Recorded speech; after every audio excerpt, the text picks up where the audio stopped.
successful, own it, and you're rich, own it, and let that help pave the way to others as a shining beacon on top of your super fat hill made of gold bullion. All right. Let's see. I say fat. Oh, yeah. No. Sorry. I mean, am I seeing this in some way other than what happened? No, I think it's subconscious. I think it's unconscious. But like the guy's writing an article about hometown hero Jimmy Kimmel. He's a good guy. I wouldn't say rich. Not consciously, like successful. That sounds right. The night Put the in quotations. Yeah, at that point, you're just doing data entry. You shouldn't get it wrong. Well, in terms of being a reporter, in qualities you must possess to report things that happen. So here's how reporting works. Things happen, and you, as best you can, accurately tell people what happened. In a world where that's your job, that's your only job. Your job's not to mold or shift or bend or contort. It's to basically explain what happened in this case. Now, there's certainly times when you can be a food critic, and in which case, well, you kind of have to put your own flavor on it, pardon the pun. But if you're doing things and you're putting them in quotes and you're getting one of the 7 words wrong, maybe you're not a good reporter. Or, worse, you're intentionally changing words and putting them in quotes. Either way, you don't fit the criteria for great reporter in this podcaster's eyes. Yes? No, I mean, you're not reporting. Okay, so I don't care. I just found Clearly. Listen, I can yell about stuff I don't care about all day. That's very true. I found it telling. And I also wonder if that is something that would have happened 20 years ago. No. And I think the answer is no. There'd be no reason to. Okay. I have another one that made me laugh. The sad... I was telling you about Chase Bank, and they're completely innocuous. Save your money. Don't go, make a cup of coffee. Don't buy. It stepped out of line right there. It was poor shaming. They claimed they were poor shaming. But Elizabeth Warren went on a sort of political rant. But what initially started it was representative out of Orange County just basically said, you're poor shaming. Although... It's kind of like saying voter ID, and it's like, oh, you're suppressing black people. It's like, no, I said voter. I didn't say black people. It's just get an ID and vote. Like, it doesn't. Yes, poor people must eat leftovers and make coffee at home and walk instead of hail cabs more than rich people. But they should, because money is a bigger issue for them. So for me, $5 for a cup of coffee doesn't make a big dent. Yeah. When I was young and poor, then $5 did. It was a bigger deal. I mean, for that reason, like when I was young, when I was 23 and poorish, I would never go to a bar and ring up a $55 tab. Oh, God. I would go to a liquor store and get a 6-pack of Strohs, and we'd go back to my apartment and we'd sit around a diner banquet and drink. Like we didn't want to pay $7 a pop. We wanted to pay $1.50 a pop. $7 for a 6-pack. Right. You can pull it off. Right. Okay. And now somebody could have said to me if I was going to the bars and, working it up. And I had friends like. It was the funniest thing. Like Ray would go to like the sushi bar and he'd get like $110 check, and I'd go like, Ray, that's 2 days work. Like, why do you do this? Like I couldn't do it. What we have to do for that $110, no way. And I would clearly sit home and I would drink at home because I didn't want to pay. If I went to the bar, it's like 1 Amstel Light. That's good for the night, and I'll go home and have some shots. Plus, you're pre-party. You can't go to the bar sober. Like you have to go in absolutely primed, milk that drink. We go to the Tijuana strip clubs. We go to the weird corner dive local bar, literally like 50 cents a shot. Get loaded and sneak a bottle into the strip club. Yep. So that's all part of the Chase Bank Monday morning tune-up session. No, return those 24 empties to the Mexican grocery store or liquor store because you needed that $2.70. So Chase is merely saying, you can read it again, Gina. They're merely saying you want some more money saved. And this would hold this in your savings account. No matter who engaged in this behavior, then then you engage in No. this behavior. You can read it one The more time. original Chase tweet. It's between you and your bank account. You, why is my balance so low? Bank account, make coffee at home. Bank account, eat the food that's already in the fridge. Bank account, you don't need a cab. It's only 3 blocks. You, I guess we'll never know. Bank account, seriously?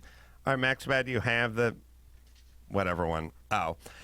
So I was asking for the other senator, please, Oh, from Orange County that I keep talking Congresswoman, about. are we sure she's from Orange County? Yes. But I said, God, and then, of course, Chase immediately apologized after Elizabeth Warren tore a new asshole. And Representative Katie Porter said, sorry, you They can read said, it. Chase, this isn't Monday motivation. Unless this condescension reflects Mr. Diamond's views of his customers, I'd suggest an apology. We can call it Tone Deaf Tuesday. But wait, it gets worse. Then she says, and if this tweet does reflect Mr. Diamond's views, an apology won't cut it. Might be a time to retire Thursday. Reflect his views. Again, yes, he owns a bank, so I think his Probably views the are... savings. His views are clear. He's in his savings accounts. Yeah. So if a guy owns a car wash and he suggests that you bring it into the car wash instead of hose it off in the driveway and waste water, does that reflect his Time views? to retire Thursday. I'd say it does. I'd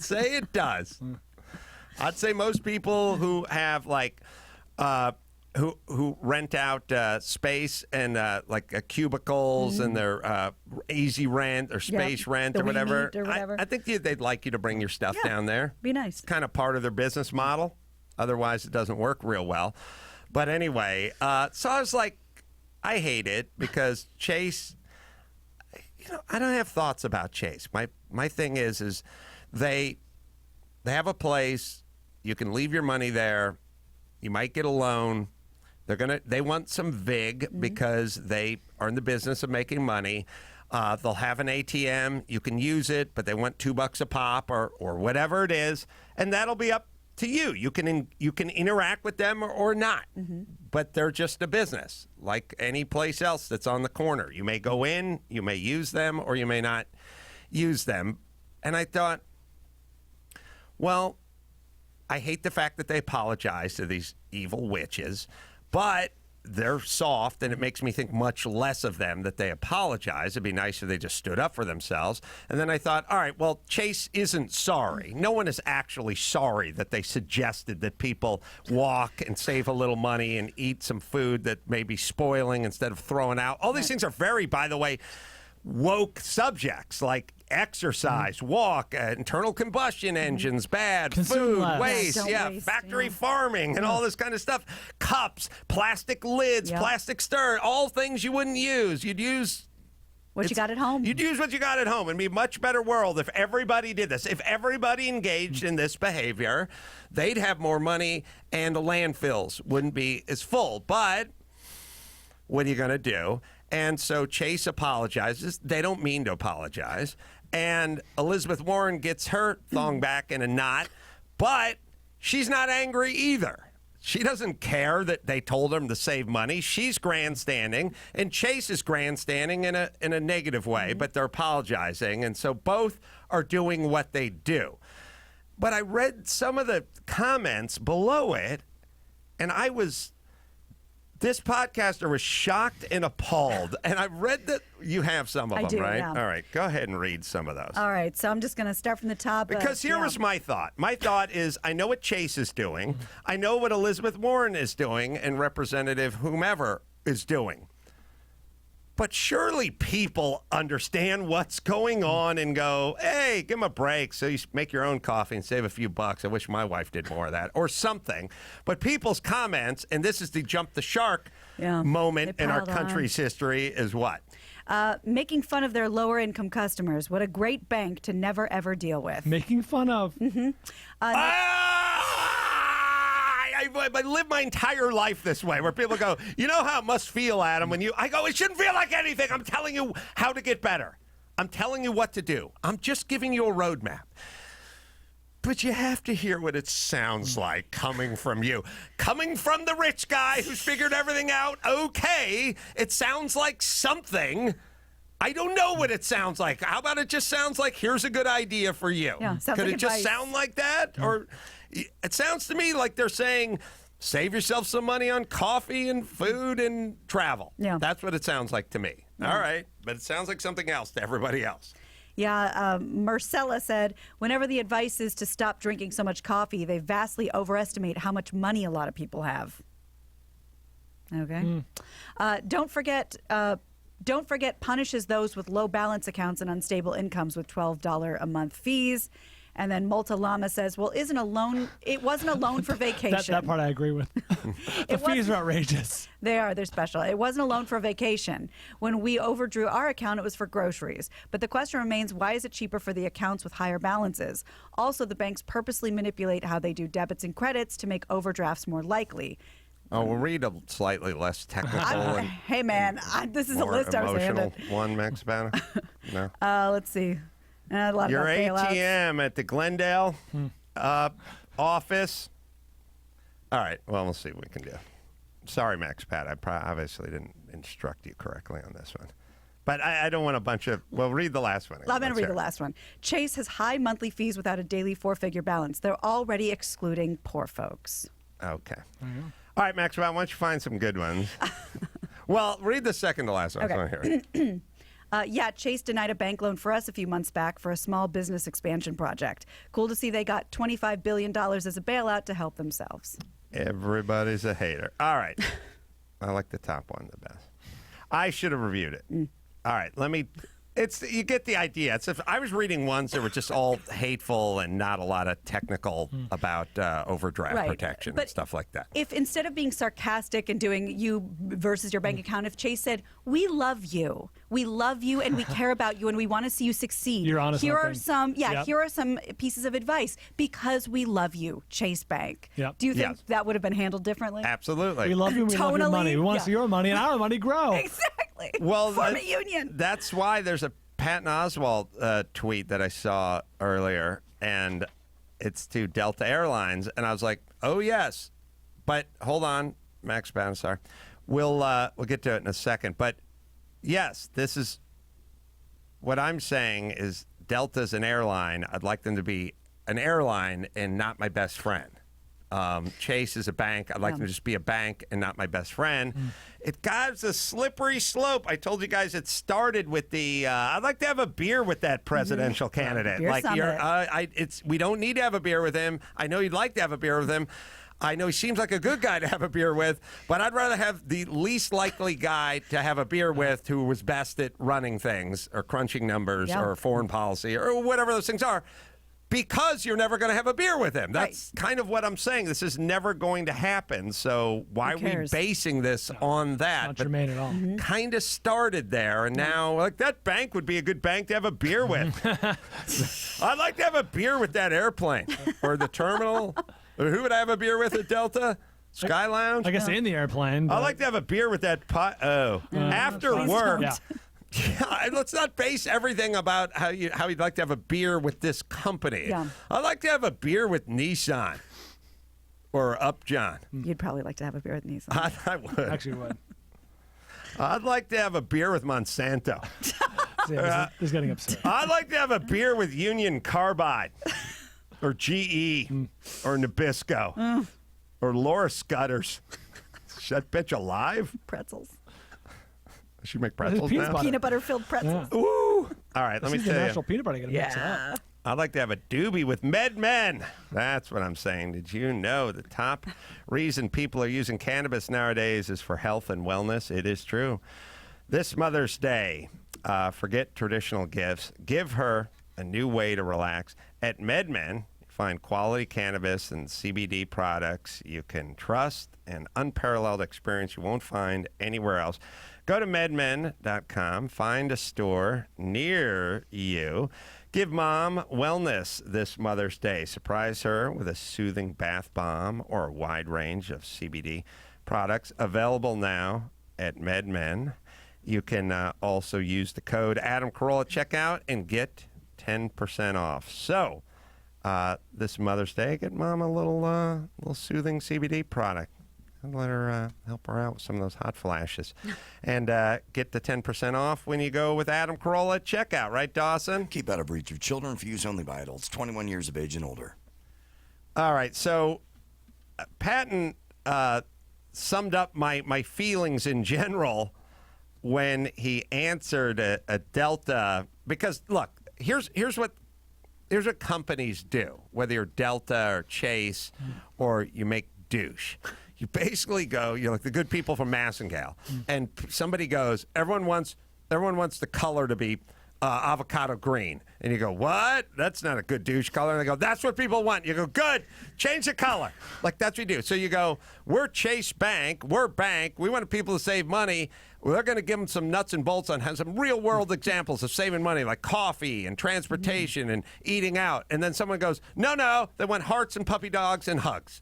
Yeah, but we're in dollars and cents and No. euros. They Good want vibes. hearts and puppy dogs and hugs. Talk to the people at Subaru. Well, we're into rubles and Deutschmarks and franc. I go on. They want You're good not vibes listening. and hearts and puppy dogs. So all the companies, Yen and pesos. you guys think the companies have some sort of soul or heart, or like, people go like, what were you thinking? Or where's your humanity? It's nowhere. They have shareholders. They have a bottom line. So companies will start doing what Subaru. Subaru is a Japanese car company that takes bonderized, galvanized steel, shapes it into the shape of a all-wheel drive things, and sells it to lesbians so they can go camping. They're the least good vibe company in the world, but they got it early. They got it early. They own that space. Now they're making their car with love, which I don't even know if that's physically possible to manufacture refrigerators, automobiles, or other durable goods with love. I'd like to get down to the fucking factory floor over there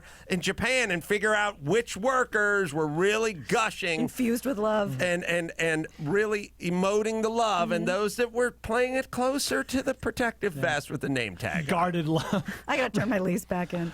I'd like to see the posture. I'd like to see a picture of the assembly line for Subaru and see if I could tell the difference in the workers' posture, making the product with love, and then like the BMW factory or the Mercedes or Made the with Ford, science. or the ones that are just in Dearborn making Right. Ford trucks or forklifts. I bet you'd have difficulty figuring out the posture. Yeah. But anyway, this is where we're at. But they figured out the puppy kissing booth instead of bringing a car. Awesome. That was at the Chicago Auto Show. So I literally, I'm walking through the Chicago Auto Show and I find a petting zoo and a pet adoption zoo. And I'm like, what's this? And they're selling Subarus. That's the Subaru stand. Okay, fine. It's working. It's working because it's working for the same reasons you just read the Chase Bank tweet. Right. So somebody just sent out, it was Delta, I guess, right, Max Zapata? Yeah, so Delta sent out this tweet, and we'll put it up with Patton's response. All right, read the Delta tweet. said, each journey you go on is special. No two are alike, and you always come back with something new. And Patton said, as a frequent passenger on your airplanes, you're scaring me with this tweet. Next tweet. I don't want poetry for my airline. I want cold, inhuman professionalism. Poetry invites existentialism, symbolic rationalization, and the sublime. We're on the bleeding edge of physics up there in the sky. Numbers and decimals. And those Biscoff wafers, please. Yes. Those are pretty good. Brilliantly written. Yes, he's saying this is science and technology. I don't want to talk. I don't want some dude in a ponytail wearing like hemp slippers talking to me about good vibes. I want ex-military. Engineers with wrenches. I want guys computers. who measure fuel in pounds and Yes. not in gallons. And I want everything to be in nautical knots. I want to hear about knots. I want everything to be knots. I want everything to be in pounds of fuel. And I also want I want a whole metric system. I don't want SAE up there. So, Patton is right. Let's not do that, Delta. We're going 550 miles an hour, and we're 33,000 feet above the ground. Yeah, you I sound want like I want some precision. Want to lock not a in. teenager's Then when I diary. land, Know how you feel about us up there. when I Dear land Tata. in Louisiana, I'll hug it out with Nana. How about that? How about your behalf. then I'll feel whole again. Right. But I'll get there in one piece because Yeah. you guys are computer nerds who work in metallurgy and all the sciences and don't hug anyone because your pocket protector sticks out too far. All right. It's a good topic for Christy to talk about next time is the social media of these, big faceless corporations, the Chases, the Delta Airlines, the whoever's of the world, now they have to embrace social media. They have a social presence, you know what I mean? A social platform. Christy, when she did the Super Bowl commercial for Jaguar a few years ago, they had a war room of people on their social media to reply in real time to people talking about. And this is not uncommon. This is very common for people who are doing, Oscars, Super Bowl, things like that. So if you want to talk about it, we can talk about that. And I have this very story in the news that you're either going to enjoy or really hate. On the basic this, subject of yes, what we're talking indeed. about. On a more evolved subject, I should let you guys know the world we're living in. And if you think that, you turn on the news and it's nonstop beating of the drum of how racist our country is, we're built on a bedrock of racism and we haven't changed and blah, blah, blah. Obviously, Sonny loves everybody in the NBA and all his. If you ask him his first 50 favorite athletes, it'd all be black, and he doesn't care, and that's what he grew up on, and that's what it is. And he was telling me, we were at dinner a few weeks ago. He was getting in real detail about Giannis Antetokounmpo or whatever his That's a name tough is. last name, man. Yeah, real detail. So I'm sitting there, and he's like, "I like this guy Giannis. He's Greek." He said, "Call him the Greek freak." So he's a Greek guy. very I go, "Okay, yeah, he's real good." His story is great. His family was poor. He's from Greece. They didn't have money, and collecting bottles. And the coach spotted him, and he didn't want to play basketball, but he said, "You can live. Your family can live in the gym and and he can play." And he's only been playing in his first year in the league, and he starts giving me stats, and he's going, "This guy's body, he's huge hands, and he's 6'11", but he moves like a deer, and blah blah blah." And he's giving me the whole story, and I'm like, I'm trying to picture who this Greek guy is. I'm picturing some guy with curly blonde hair or something, and but he had huge hands, and he dunks on everybody and whatever, and I'm like. At a certain point, I go, "This guy's Greek?" "Yeah, he's Greek." I go, "Is he black?" And Sonny goes, "He's Greek." And I go, "But does he look like a black guy?" And Sonny goes, "He's Greek." And I go, "Yeah, but does he look black?" And he goes, I guess he looks black." And I'm He's very black. Put a picture of I'm Giannis. trying to picture some guys He's a black guy. Oh, there he's you as go. black as anybody from Atlanta. There you go. And Sonny was confused by the question and didn't know what to do with it and just kept repeating he's Greek. And then when I pushed him on it, what does he physically look like? It took him a while, and he's like, "I guess he does look black." And I realized he doesn't think of it Wow. that way. Just thinks of him as a Greek guy. He's your son. I know. Imagine that. Send him off to. Hey, does Trump still have his college, or is that a real place? For now. Trump you. Yeah. Okay. Hurry up and Where get him did in. Trump go to military school? Is that place still open? Are they taking applications? Can I have Trump Jr. blow in a call as a legacy or something? probably. You know what I mean? Pull some strings. Set the table. I'll get a shot of him on a crew rowing machine. I'll cock train. Photoshop That's right. his head in there. We'll send it off. I'll cash out a few Newman cars. What's it going to take, Max Zapata? He went to New York Military Academy, still around. Okay. Oh, perfect. Ah. All right. So And, there's hope. There's hope for the boy. That's K through senior year over there. Can we transfer? Well, it's credit transfer. 8 through 12. That's the question. Oh, good. Oh. What's that? 8 through 12. 8 through 12. I was Sonny's in going in seventh grade, 8. right? That's perfect. Starting to Where's hold that? your life. Upstate? It's got to be. Got it. No, it's not. What? Figure out. Remember the senator wasn't from Orange County Right. yesterday, but somehow she moved. Is Is it right off Union I'm Square? going to show him that movie Tin Soldiers. No. Toy Soldiers. Toy Soldiers. Sorry. Yeah, that movie's awesome. Yeah, and I think that'll help set the table. What he can expect from Yeah. his 5 years. What do you think it costs? You see if you look into it, Max Pat. Let's see if we can find out. Look, if it's over $22K a year, I'm out. I'll bet it's right about that. Is Cornwall upstate? Gina, do you know? Because No, I've never heard of it. It's on the southern part of the state, so that's why I just said no. I have so. no idea. All right, well, we'll figure out. See if we can find out what tuition is.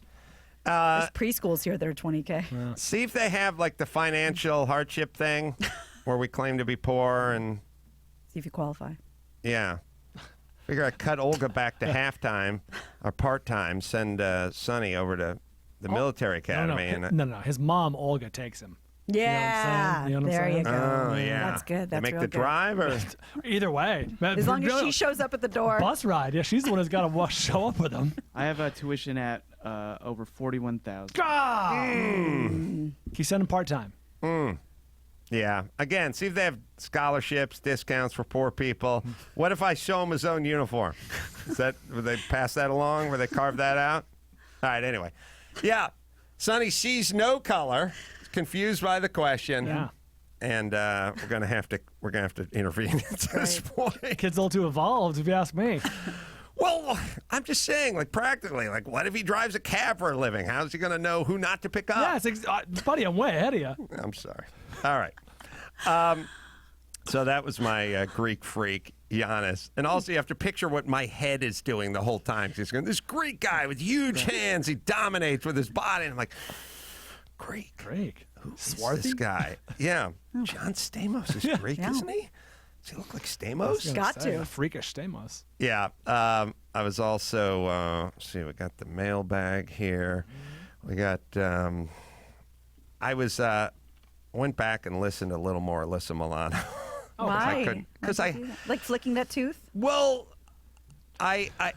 here's what I'm very interested in, and I believe this. I believe this. Yes. A rich, successful person complaining and miserable at everything. How's that going to work? How's that going to work? What sense does it make? I realize our society is kind of what it is at this stage, which is true with any society at any stage they're at. You can go back in our society 200 years. You can go back in Greek or Rome or Greek freak society and go back thousands of years. But you can go back in any society, and wherever we're at is where we're at. It's about the same as it is with iPhones, automobiles, transportation. Like, there's no really such thing as going, well, everyone was riding horses and using wagons back then, but they were super progressive when it came to gay rights. Like, it's just, we're kind of where we're at. Yeah. And where we're at as a society, as it pertains to, and also I would argue in a weird way, I've never thought about this, and you guys can poke holes in it, but in a way, Here we go. you almost have to be socially in step as you are sort of technologically. Those two things seem to go I kind together. of feel like we had horses and we're pretty backwards with gay rights or black Jim Crow or whatever it is. And then we got cars and we got a little more, but they still got to sit at their own counter, you know. And then we got a little better and jet aircraft, a little better and electric cars and iPhones. And you kind of think, well, where were we when there were portable phones, but you had to hardwire them to your car and put a big antenna, and you had to be a doctor. And it's like, well, we were further ahead in terms of gay rights, but not gay marriage. That's more iPhone, you know? Right. And so if you kind of take technology, transportation, and societal sort of progressive rights, you know, or thoughts about abortion or avail access or same-sex marriage or transgender or whatever it is, you could probably go in step. And so where we're at now is we're at the iPhone 10, which is, there will be an iPhone 11. And then there's going to be a million other things.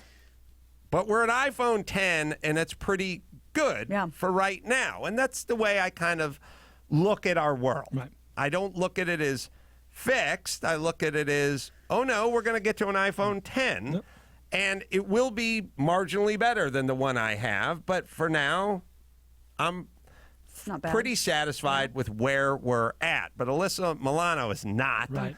And I feel like we both have access to the same information. So I must be choosing to be satisfied with where we're at, and she must be choosing to be dissatisfied with where we're at, with the caveat that there's always room to grow and improve, and one should do what one can do to facilitate that, which I don't think anybody would ever discount. All right. like that. I'll do I never thought about the technological, but it doesn't make sense that somebody says, I'm taking a donkey to my friend's gay marriage. Rarely has that been said in history. Rarely. How are you getting to this person's transgender coming out party? Dirigible, hot air balloon. Like, no. The fastest way possible. It's an electric car for Yeah. that, Right. and that's the way we roll. But again, when you're on a horse, if you're divorced, it was a scarlet letter slap. I mean, think where we were with divorce in the 50s, the shame. And you think about when we talk about what year is it in certain developing countries that they're Right. still stoning women for being raped and that sort of thing. I don't know. Well, that they certain have things we've iPhones. gotten right. You're Oh, right. There's Brian, how dare you? I have a half-baked, off-the-cuff add-on to your theory. But do your read first, and I'll throw it out there because this is first I thought about it. But then as you were just explaining the technology and the progressive, everything progresses to a certain extent. And there's also no SpaceX in Palestine. Your next block. It's great. It's like, hey, we'd like to have rockets rain down on Jews, but we haven't got our civilization together enough to invent a rocket. Hey, Iraq, what do you think? Could you give us a rocket so we could bomb some Jews? Because we're super fucked up and backwards, so we can't really make our own shit. But we do very much, we're very enamored with the idea of raining down rockets on these other people. So maybe we could I would argue the fact that you can't make your own means you should probably pause and start focusing Work on on the it. Electric car and the space program instead of the rocket. But that's me. Although it was progressive of you to acknowledge Palestine. Yes, I acknowledge Palestine. All right, let me tell you about Stamps.com. You can save time. You can save money for your small business. Skip the hassle of the post office. Buy and print official U.S. postage for any letter, any package with your computer and printer. And with Stamps.com, you get 5 cents off of every first-class stamp and up to 40% off priority mail. We use it here. No wonder over 700,000 small businesses use Stamps.com. And right now, we got a special offer for our listeners. It's a 4-week trial plus postage and digital scale. Go to Stamps.com, click on the microphone, top of the home page, and type in Adam. That is Stamps.com. Enter Adam. We have it here. The scale's great. It's heavy duty. It's digital. It works up to about 80 pounds. So get that scale. You get the free postage at Stamps.com and enter Adam. Oh, right. Did you want to hear my thought? Yes. Sorry. It's not mind-blowing, and it's half-baked because this is the first time I thought of it when you brought this up. And if there's been stuff written about this, please, listeners, send it to me because I'm interested. But, it feels like, think about the most powerful communication inventions in our country's history: the printing press, television, the internet. The everything kind of moves along at the same pace. One inches ahead and kind of drags the other along, social causes versus technology, like you said. But they're always sort of in step. Maybe one's a little ahead of the other, but I don't know. One maybe could drag the other along a little bit as we get more, connected in sort of communications ways. I wonder if social causes kind of follow suit. I grew up watching Roots, the Jeffersons, Maude. It's like, she's remarried. Oh, she has a daughter from another marriage. That guy who lives with her, that spent Jew who she never stopped browbeating, that beleaguered guy, not the biological father of Adrienne Barbeau who lives Scandalous. there. And Well, Lucy and Ricky in the same bed. These things in the inch along. right. So you have a technology. The technology is TV. Early on, you have Lucy and Ricky, separate beds, can't say the word pregnant when it refers to little Ricky.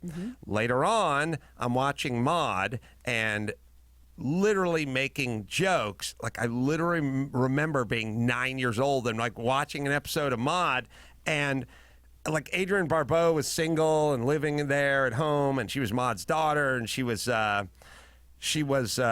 out dating, and I think she went out with a black man, and I don't know if it was scandalous. And at some point, Maude said to her, is he Greek? Maude said, is something to the course of, like, she was like, I spent the night last night at Lucius's house, and she was like, is what they say true or whatever it is? And I remember I was like 9. I was like, what do you mean what they say is? I was like Sonny. Wow. Going, what do you mean? What do you mean what they say about black men? What do you mean? What is that joke? I don't know what that means. And I don't know if my mom Ask your father. did the math on the giant hog, but he was out of the house by then. Oh, yeah. He had done a shoulder roll and jumped through a plate glass window several years He earlier. made his escape. Tried to escape to his VW. So, but it's the same technology, Yeah. but it kind of started with Lucy and Ricky, and now we're getting to the Jeffersons here. And okay, good. There you go. along. Move it along. But it's never going to be a point where there's a huge chasm between technology and transportation and all those innovations and socially where we're at. Anyway, so I was Should include the health. I was listening to Alyssa Milano. You got that mix, Patton?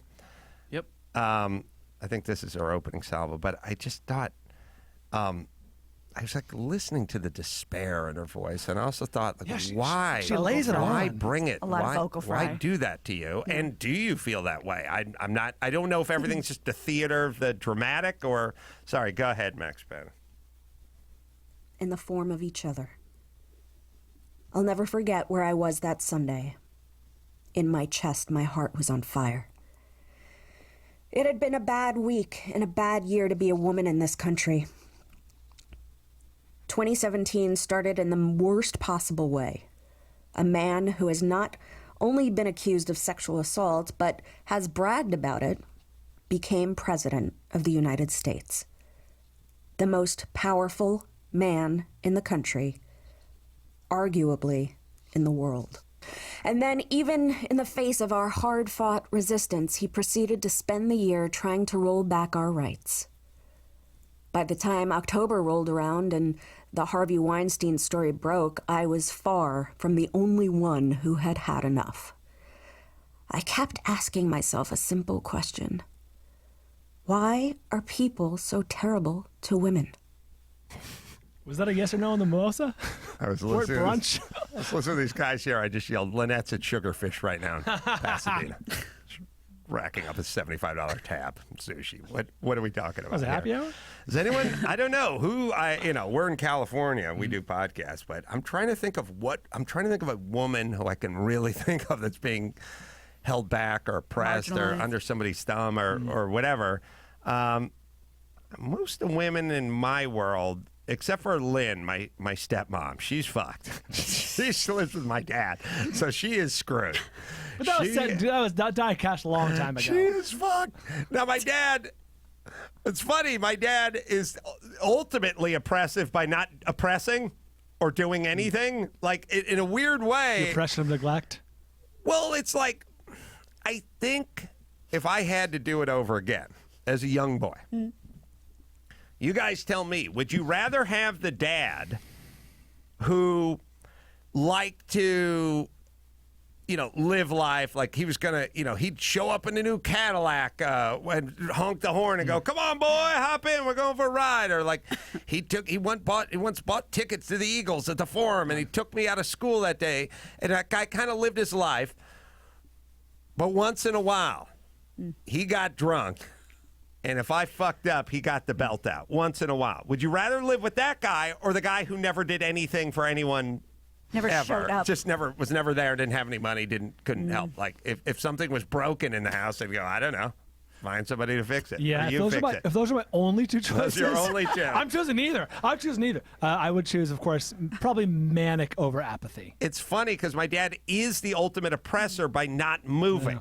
Yeah, I'd choose manic over apathy. The woman I know who is definitely most oppressed is my stepmom because she married my dad and he doesn't do things. But At least with Manic Dad, you'd have a smattering, maybe a lot of like happy memories. You know what I mean? Of like, oh, remember that great time he pulled me out of class to go to the whatever Eagles concert, whatever the Right. example is. Like you'd have those You have memories. reasons to love him. Yeah. yeah. All right. Let's see. Okay. I got a tweet from a guy who works in a hotel who asked all the maids if anyone ever exposed them. Now, we have it. Again, I'll play the clip one more time. I'm sorry, because it made me, I know I played it yesterday, but I was really thinking about it, and I thought, you have to choose to really think this is a problem. And then if you do believe it, it shall ruin your day. Like, if this is what it takes, if maids in hotels need to walk around with first alert bracelets to plug because this is such a problem, it's so prevalent. Oh, sorry, play that clip. Go ahead. Equal pay for equal work, the Violence Against Women's Act, a domestic workers' Bill of Rights in all 50 states. And even though we shouldn't need a law that equips hotel housekeepers with panic buttons, apparently we do. Chicago passed one after a survey. Apparently we do. We do. We need this line. Jordan Anderson wrote, go ahead. He said, I work AV in a hotel, asked around to the maids. 1 of 50 had an accidental story of walking in on someone. I'm no mathematician, but pretty sure that's not 50%. I heard 50. I heard 52. And if you read it again, it will be 50-50. Yeah, I think that's it's sort of like, I don't have stats on it, but I would assume that it happens. It's not that you take 10 maids and 5 of them have been the victim of a sexual exposure or something like that. Also, when you really kind of drill down on those kinds of crimes, how would it work? Right. Like, she walks in, you're sitting there stroking your dong, and she jumps on it, or does she walk out of the room and, like, report you? And like, how well can you time that? Like, do you poke your head out like, oh, the cart's 2 doors down? Start fluffing. In 20 short minutes. I don't Like, that's know. an incredible amount of coordination. You'd have to just hang out in your room for Yes. extended periods of time. Yes. Glad All you right. went on the vacation. But anyway, that's the way she sees Okay. it. All right. What's our... Let me see. We got the mailbag, but we also... I was listening to Carolla Classics. Wow. You guys find this interesting. Thank you very much. Max I didn't Zapata say it was good. and Gio are doing Carolla Classics, and I don't know how or why, but I stumbled onto it, and I like it. I like listening to old shows. I have no recollection of most of the stuff that was said. I can listen to it like it's new. Right. And what was on last week's Carolla Classics? We had Matt Atchity doing. We had Dave Hill, comedian Dave Hill, and the Allison Rosen guitar drop. Read the description, please, of the Okay, let me pull it up here. of the last one, and we'll see if we can figure it out. But anyway, I was listening to it, and I realized, well, they take a couple of shows, and they whack them up, and they cut them down, and they make them shorter, and they lay in some voiceover, and it's a very enjoyable listen. I was listening on my iPhone. I was taking Philly cheesesteak for a walk, and I was like laughing along with it. Yeah. Sorry, the description. All right, so I just list the clips. So we have premature ejaculation, caveman. Jay Morris coached Tony Bennett the premiere the first time he did it. Oh, I'm sorry. The one I was listening to. Okay, I should have been clear. Billy West as Joe Walsh. He did an impression of funny. Joe Walsh reading your book. Caller Maggie from Cleveland. We did the Harper Valley PTA Dawson improv bit where you did Okay, your, so it's Joe Walsh doing the Billy thing, West is Joe Walsh, yeah. and then the next one is Caller Maggie from Cleveland. okay. So she's the one who called in, who said she knew one of the girls that was kept captive. Right. And then the one after that is what? Harper Valley PTA. And the next And one? then Dave Hill, comedian Dave Hill was on.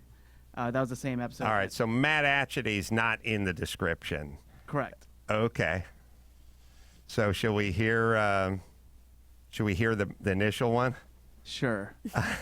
And what I did is I realized these things are cut up. Like they get cut part of this show and part of that show. So I walk around listening to my earbuds, and when it gets to the cut, in my head, I'll just go, all right, cut it there.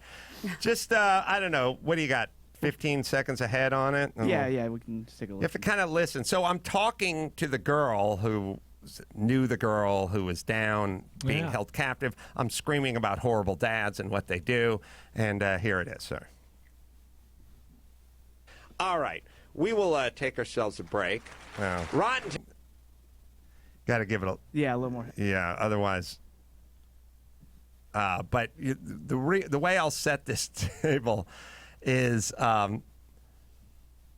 Max, I always have to give it a little head, a little context, because Right. otherwise it's just me going, we'll take a break, which still would make my point, but Yeah, here we go. I thought this would make your point. We'll always go a little head. All right.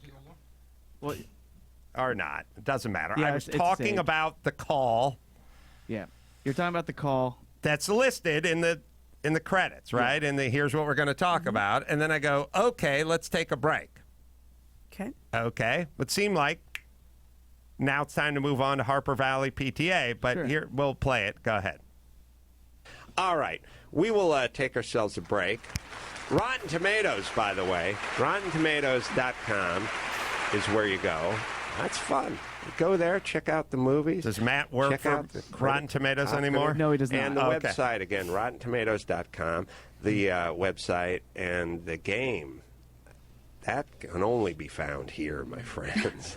I love that. Also, what about, where do you want people to go? The TV show? With the podcast. Also, for those people that are in Los Angeles, we will be at Long Beach When? Comic-Con this weekend doing this our weekend. panel. I'm so close to there. Sucks. Okay. I can't wait to Critics see versus it. fans. It's super fun. Fans line up. They argue with critics. 2012. They talk about a movie that they love for a minute, and a critic tells them they're stupid. It's awesome. Oh, it's- you loved Boyhood, right?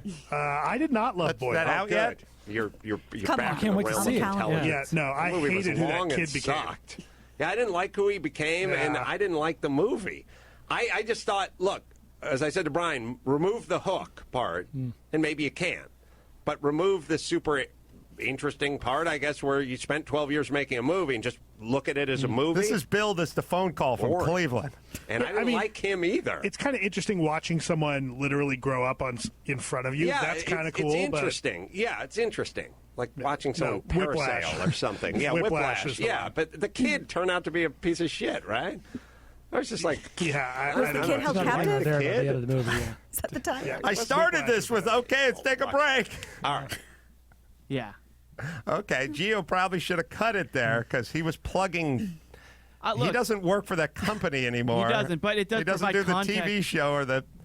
It Yeah. provides context on who Matt Atchity is if people who listen recently and are going back to these old shows are wondering, who is this Matt Atchity guy? Well, you can see him at the Long Beach. Long Beach Civic Arena. If you have a time machine, Nobody thinks they're gonna go to Long Beach Comic Con after listening to this show. all right. So you think it's a good idea to keep on plugs for Maybe the dates Rotten that don't Tomatoes- exist and guys who aren't affiliated with companies anymore, and we just keep rolling. Let's forget about all context. Let's forget about all context. I'm saying from a just pure editing standpoint. Like I first said, let's take a break. So there's The indicator. an opportunity to. Yeah. There's an edit mark right there, but also, even if we're all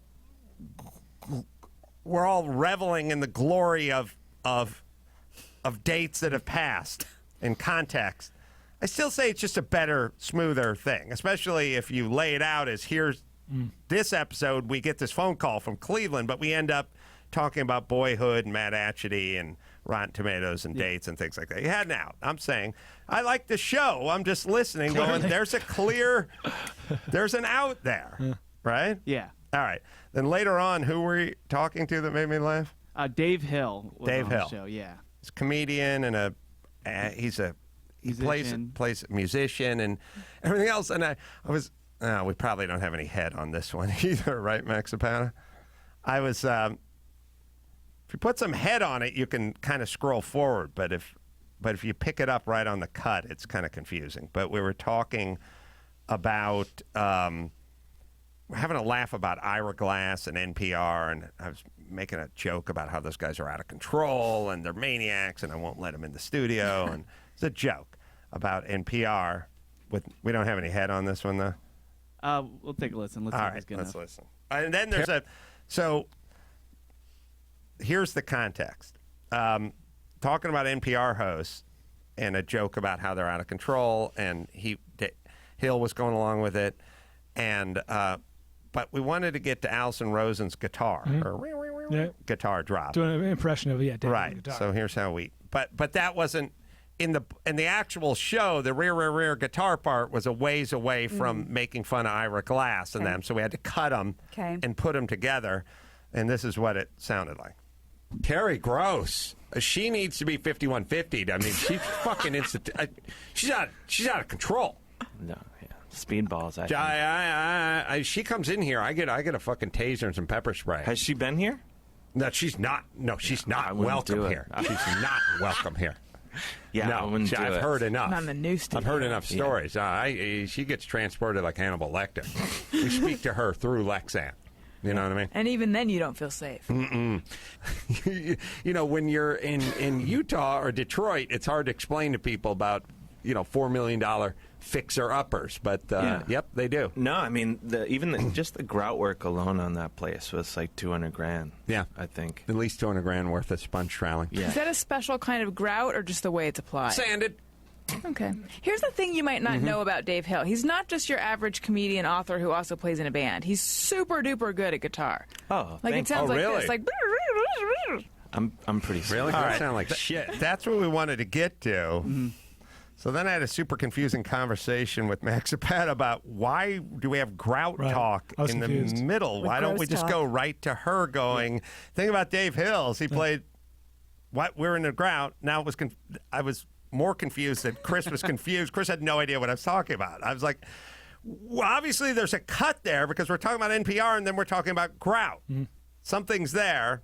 That was a frightening conversation I had with Chris. Yeah. And then he was confused about what I was saying. And I was saying, just go right to her going there. Because when she starts the thing about Dave Hill, that's a natural break. That's just a brand new thought. Subject, change. The part that I thought you had a problem with was you said it was you didn't say this, but the part that I There's thought what I don't say and what Chris hears. Go ahead. okay, the part that I thought you had a problem with was we went from grout to guitar, so I looked at that transition and I thought okay, and I went back to the real show and that's how it really went. And then you said no, it's why did we even get into the grout talk? And that's I was looking at the wrong thing. Well, here's what I'll deputize you with: being a human being. And then now you can listen to things, no matter what you think I said, and go, well, they were talking about NPR, and then they start talking about real estate prices and grout. Am I dumb? Am I the only one who didn't notice the edit? Like all of a sudden it was just from one to the other? Or It was perfectly clean. That's what I'm saying. It was perfectly Yeah, it was clean. I just beautifully knew. edited. I was walking my dog, and I didn't hear the edit either. Okay, good. And I know my abilities and I know how I work, and I also know it's utterly insane that we're talking about NPR hosts for 5 minutes, and then I got into the middle of Detroit real estate and then grout and then tile, and the other 3 people in the room with me were in on it as well. Yeah, they kept up. I said, as smooth as that edit physically was, Right. it's insane that that's how the conversation went, so there must be an edit there. And then I also use my deductive reasoning, and I realize, that edit is there to get to Allison and her guitar in 20 seconds. And then I went, why didn't we just put it right in front of that? I'd like to hear a version of that, Max Zapata. Okay. Can we do that? Yeah, we can do that. Play it one more time and you'll hear it.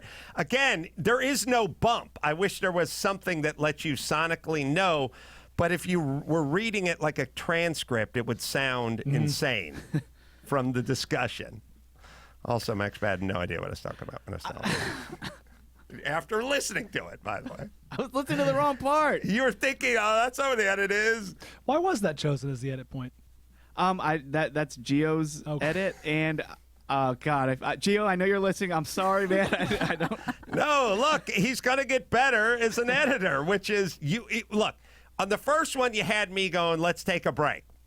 Boom. Perfect. Easy. Cut it right there.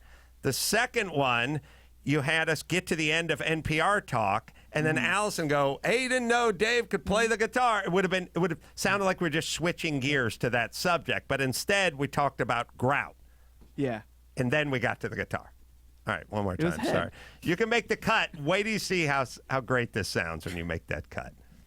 Terry Gross. She needs to be 5150. I mean, she's fucking she's out of control. No, yeah. Speedballs. She comes in here. I get a fucking taser and some pepper spray. Has she been here? No, she's not. No, she's I not wouldn't welcome do it. here. She's not welcome here. Yeah, I No, wouldn't do I've it. heard enough. Not in the news I've studio. heard enough stories. She gets transported like Hannibal Lecter. We speak to her through Lexan. You know what I mean? And even then, you don't feel safe.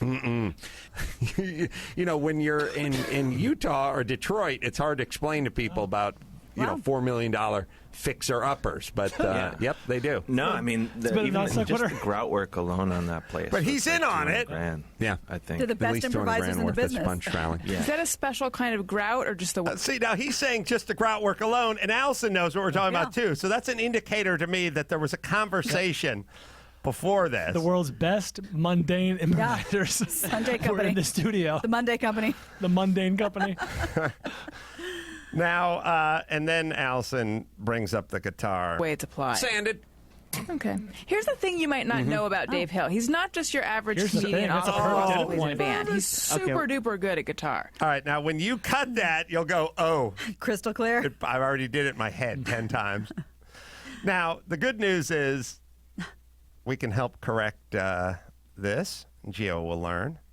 The bad news is it was a crazy bird strike over La Cañada because when I stopped in my walk along the horse trail on Saturday and put my head up in the air and went, no! Fell down like Willem Dafoe in Platoon. The last chopper Oh, the bird, the small aircraft was taken down because the birds scattered. I had to listen to it like 5 times. I was like, what? Now, my problem also is I think, well, there must have been something I didn't know. There must be something, but I don't think there is. Just learning. All right, it's good. Carolla Classic. Subscribe on iTunes to the Podcast One app. It's good. It's a fun show. I enjoy listening to it.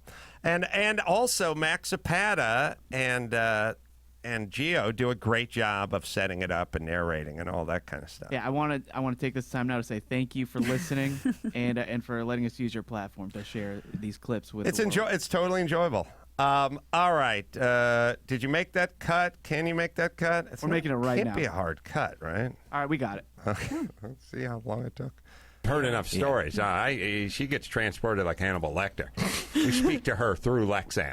You know what I mean? And even then, you don't feel safe. Here's the thing you might not know about Dave Hill. He's not just your average comedian author who also plays in a band. I missed the He's grout. Super duper good at guitar. I gotta admit. Oh. I'll admit when I'm wrong. When I'm wrong, I'm wrong. I all in missed the agreement grout. then. I missed the You know what? non-sequitur grout talk in Yeah. between those two notions. Don't you? Much Fans like of grout Rome. itself, it really sealed and brought them all together. Binds. You want to use a latex sealer on your cuts. It's actually, just play it again. It's perfect. It's perfect. You would never know. You would never know a thing. And it's the exact same amount of work. Play it one more time. Worded like Hannibal Lecter. We speak to her through Lexan. You know what I mean? And even then, you don't feel safe. Here's the thing you might not know about Dave Hill. He's not just your average Beautiful. comedian author who also plays in a band. He's super duper good at guitar. Oh, Like it sounds like really? this. Like. All right. In my head, when I was walking my dog, I was like, I know exactly. It will sound. It was perfect. It was she said, Allison said something a minute earlier, so Yep. she's like on the mic. Yep. The tone, inflection, it's going to be perfect. It'll be seamless, and you can listen to it 100 times. You'd never know there's a cut there. And we wanted to get from that call to or Terry Gross or whatever to the. Right. It's just a way to get to, and that's the way to do it. All right. Well, I just want to say I can't wait for this particular moment to be in Carolla Classics in the future. Yeah. Wow, Inception. Sealed your fate. Funhouse mirrors, yeah. All right. Let's see. We got the mailbag here. God, did that sound perfect? It was perfect. It's almost like a red interior with a white exterior. It's right? almost, Nice. if Yeah, only that's they fine. made it. All right. Should we do a Let's do little mailbag? Yeah. Yeah. And now, let's shove our hands deep inside Adam's mailbag to see what treasures we may find. Brought to you by Stamps.com. Mailbag. We got some good stuff. I don't know if you've seen this yet, but it is a portrait of you, Adam, with boxing gloves on, really looking serious, really looking to fight. It says, "Hey, Adam, you are Taco Bell material. Don't ever let anyone tell you different. Enjoy, Evan."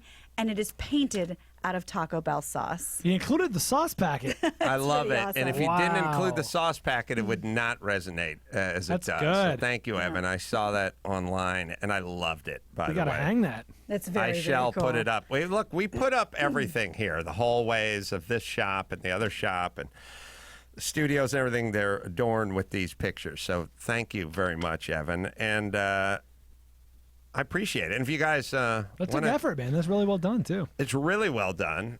And if It's a painting. I'd like to find Yoko Ono and just go, hey, guess what?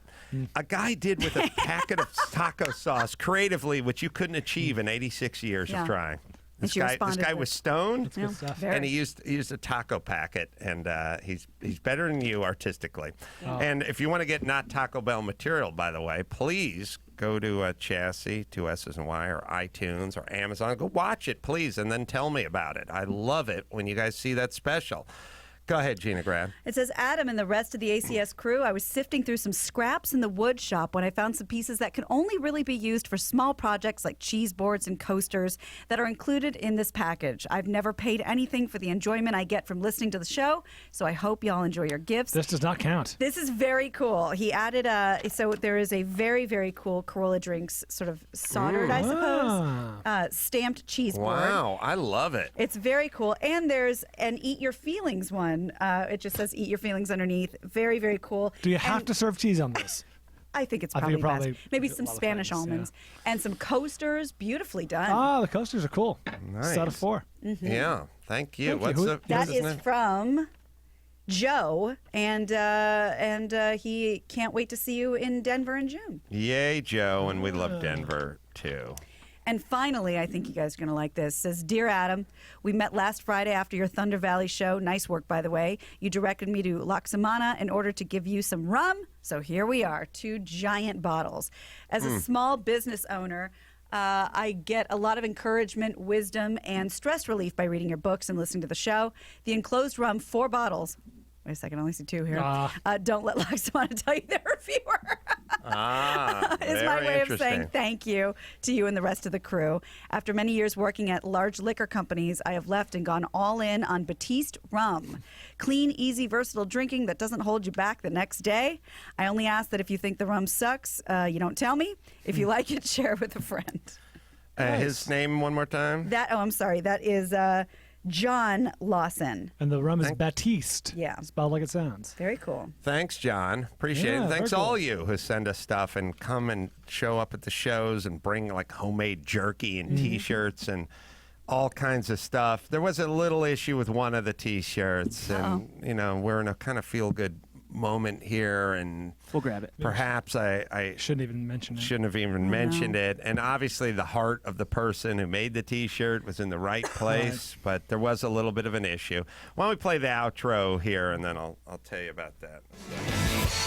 Well, it wasn't quite treasure, but thanks to our fans for thinking of us.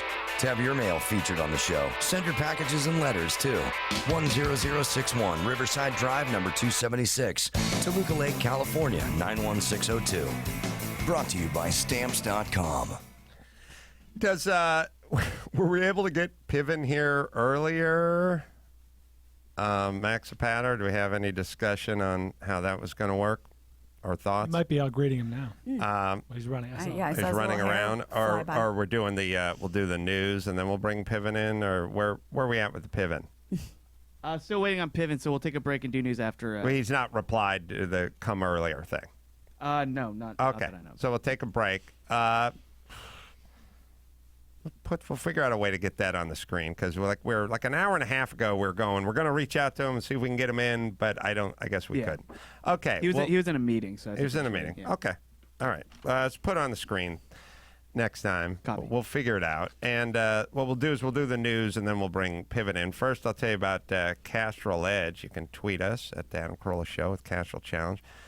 Your questions for Castrol Challenge brought to you by Castrol Edge, formulated with fluid titanium technology, reduces friction, maximizes engine performance 3 times. 3 times, fool. Stronger against viscosity breakdown, leading full synthetics. Castrol Edge. You got a question, Max Pana? Yep, Feely Man on Instagram wants to know hashtag Castrol Challenge. Does the Ace Man actually work on any of his cars? Insulting. Calling you out.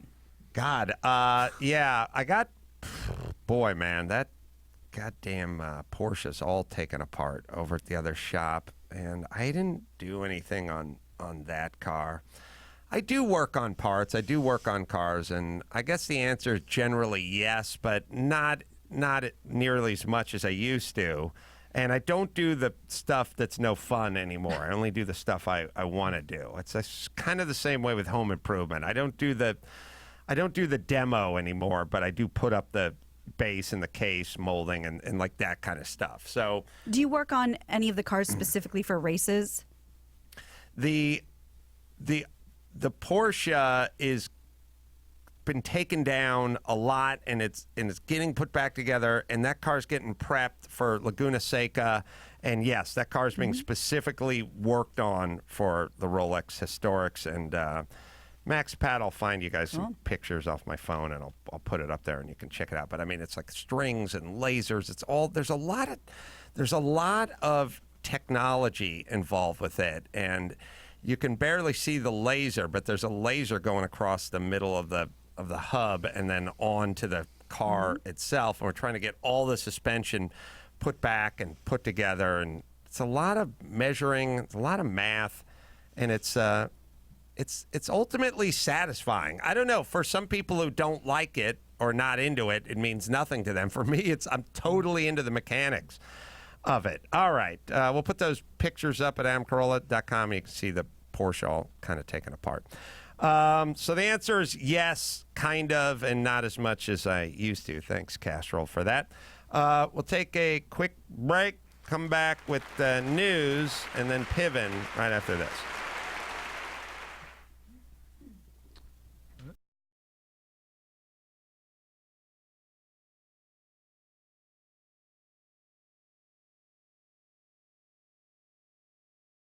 News with Grad, news with Gina Grad, breaking viral, all those crazy Trump tweets. Give me news with Gina Grad, trouble in the Middle East, celebrity drunk meltdowns. Need news with Gina Grad.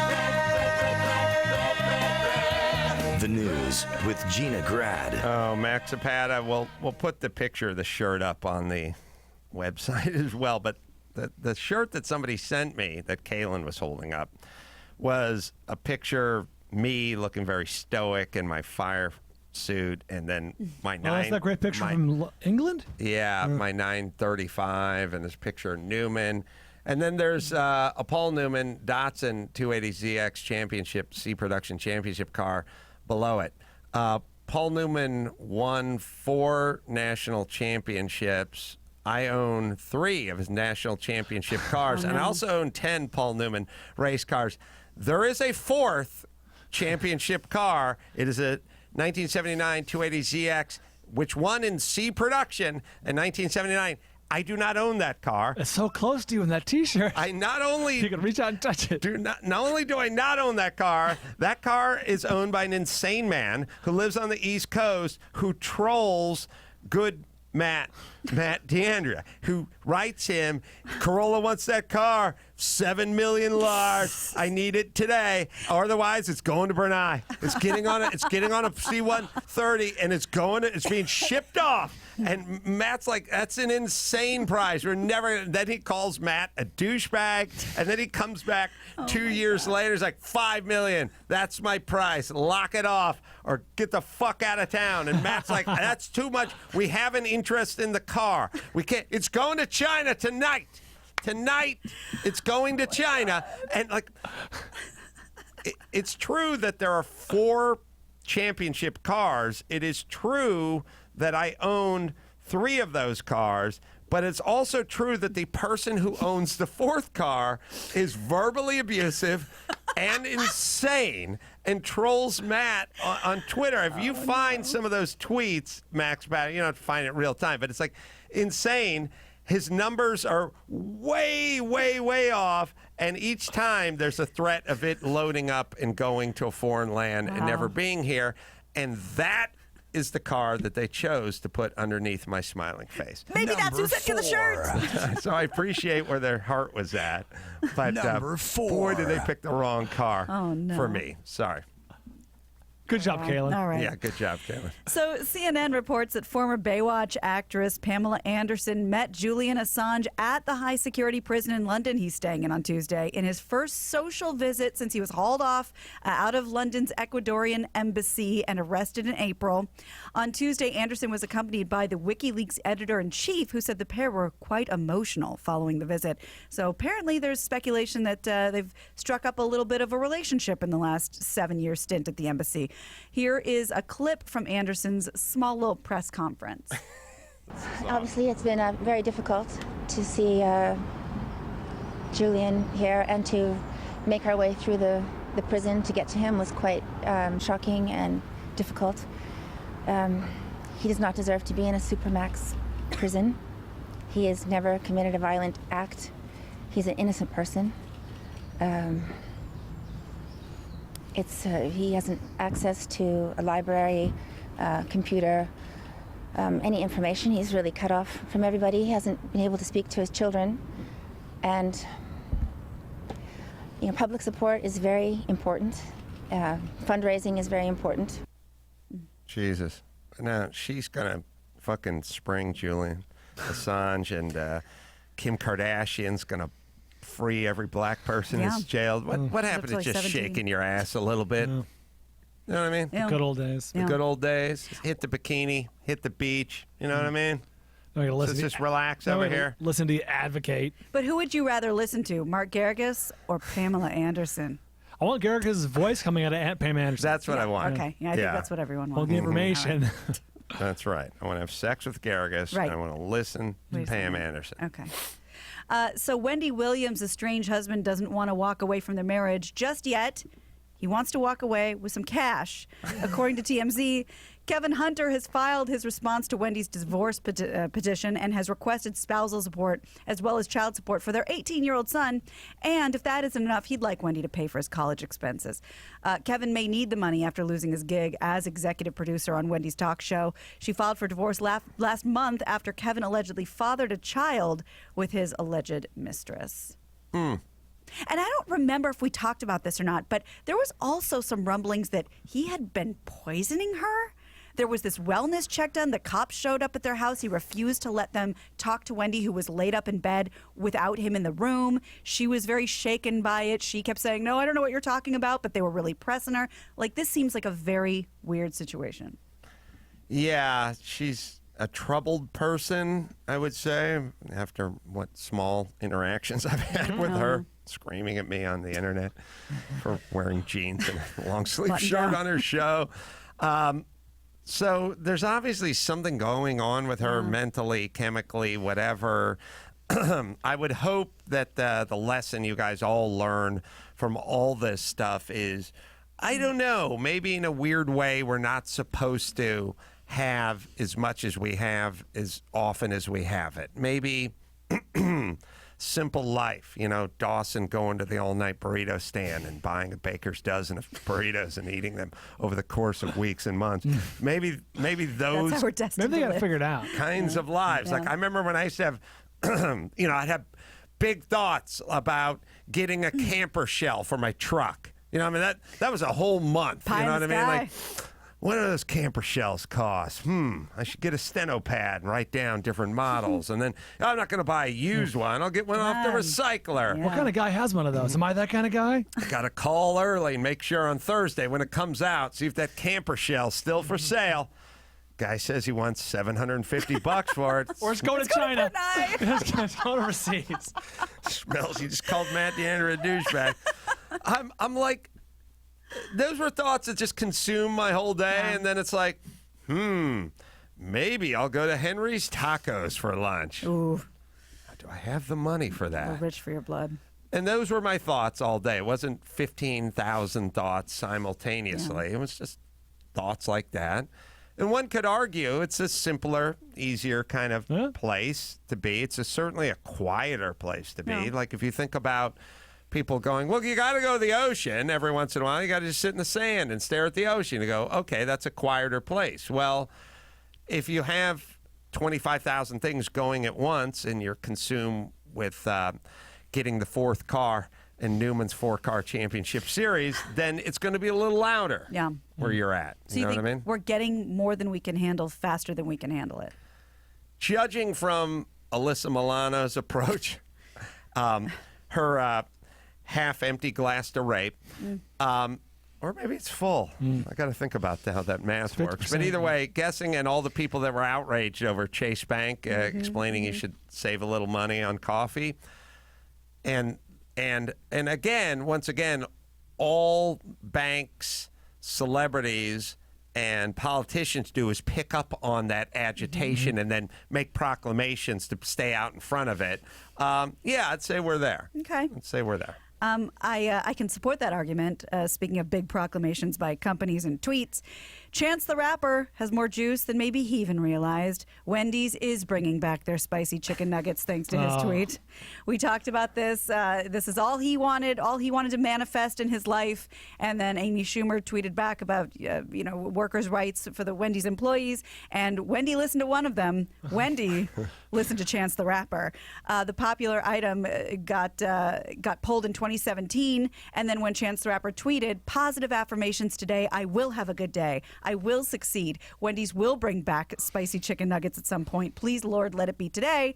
Wendy's tweeted back, "Y'all keep asking, so here's your chance. The people in charge say if you can get this tweet to 2 million likes, they will bring back spicy chicken nuggets. Let's freaking do this." The tweet hit 2 million likes in one day. Wendy's confirmed it's coming back. They don't know when. They said soon. Is y'all racist? Southern. It's regionalist, I'd say. I don't know, it seems Southern. I'm just saying, like, when you hear the politician go in front of the black church and they go, y'all, like, wherever they are. That's true. I always feel like, do you say y'all? Like, come on, Joe Biden. You don't say y'all. Come on, Wendy. You don't say that. I don't know. I don't know where Wendy's is from. I don't know, whatever. I don't care, but I Wendy's always think, pretty white. She's the whitest of all mascots. She has Maybe the freckles. Burger King, but well, She's actually, a ginger. Ronald McDonald's pretty white. Yeah. Nah, she is as white as they go. Jesus, they're all white. Jack in the Box? Oh, my God. It's so true. We need some people of color They're all as super white. mascots Yeah. for fast food places. What color is a Hamburglar? There's kind of the Popeyes lady, but she's not really a mascot. No. She just kind of She's talks She's more like plain Flo about from chicken. Progressive. Spokesperson, yeah. Arby's has Ving Rhames. We up the meats. Oh, that's him? Yep. They have a hat. You're right, though. We need something made of fiberglass that we can order into at the front of color. Yeah. That's when we'll have arrived as a nation. Gotcha. All right. Okay. Well, we've talked about white lung on this show. Adam, you've been talking about getting white lung for a long time. Kids getting white lung from the sunscreen. You are not that far off. According to new research from the U.S. Food and Drug Administration, the chemicals in sunscreen don't just sit on your skin, they are absorbed into your bloodstream. A study published Monday in a peer-reviewed medical journal found that several active ingredients in different sunscreens enter the bloodstream at levels that far exceed the FDA's recommended threshold. Well, could it go any other way? We have our body is set up in such a way that you can apply things topically on your skin and they penetrate. So we've at least we're not covered in shrink wrap or Visqueen. It's like it goes in. It can get Or in. porous. So I would Comes in, goes out. Yep. would assume that since that's how it goes, then if you're going to rub a bunch of stuff on you, there's a possibility that some of it may get into the groundwater, you know, Right, your bloodstream. exactly. And when I was talking about white lung, I'm just talking about Spraying, these kids like by the pool, their arms are out like they're being patted down by the Gestapo, and their hands are and Mama's got the spray can, and she's doing it like she's tagging a freeway, you know, just coating them. Yeah. in a world where it's like, oh, if somebody lit up a cigarette by that pool, a mom would jump from a tree Shut the place and down. land on him and roll him into the pool and drown him in the shallow end of the pool. But you have a thing of chemicals. It's a thing of chemicals. It didn't exist. It's not like grandma used the same stuff. It's not like, well, I've been using that same spray-on sunscreen for years and I'm fine. No. This is 10 minutes old, and you're creating a fog of it in this kid's head, and the kid's breathing.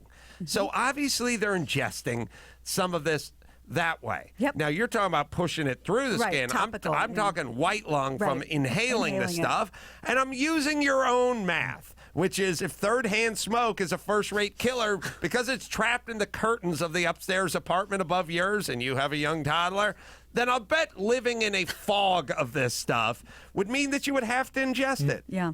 That's just me, and we're not meant for all of what we do.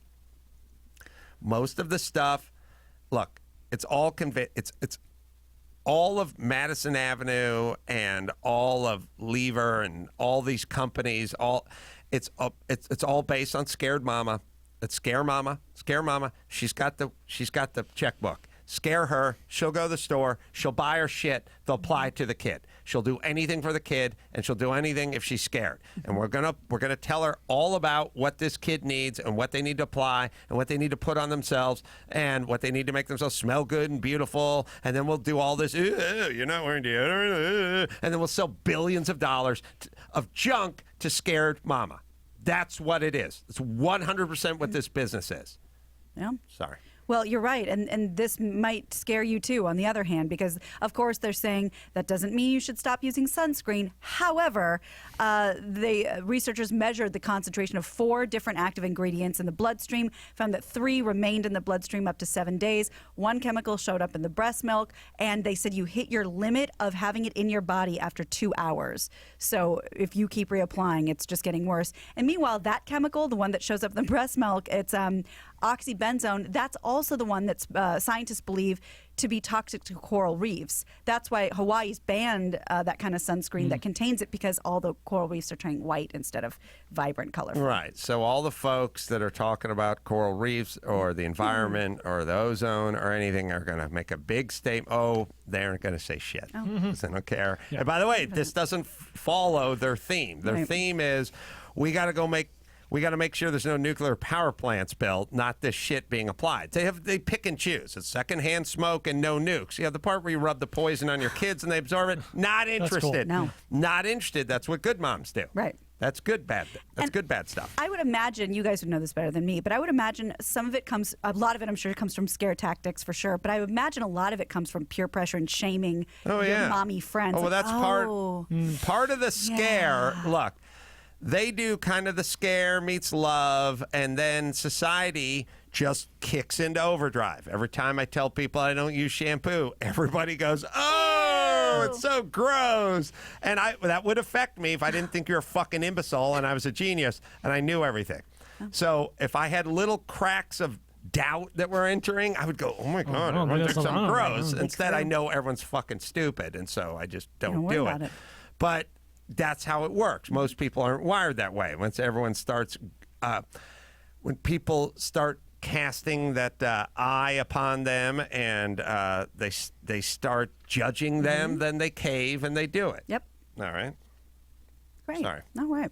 Well, Netflix has announced its first original game show, and many people are really disturbed by it. It's called Flinch, and it seems to be a game where people receive electric shocks if they fail at a challenge. Somebody called it Fear Factor meets Hee Haw because it's in this little barn in Ireland. So it's filmed on a farm in Northern Ireland. Contestants must try to not flinch when loud air horns are blasted in their ears, paintballs are shot at them.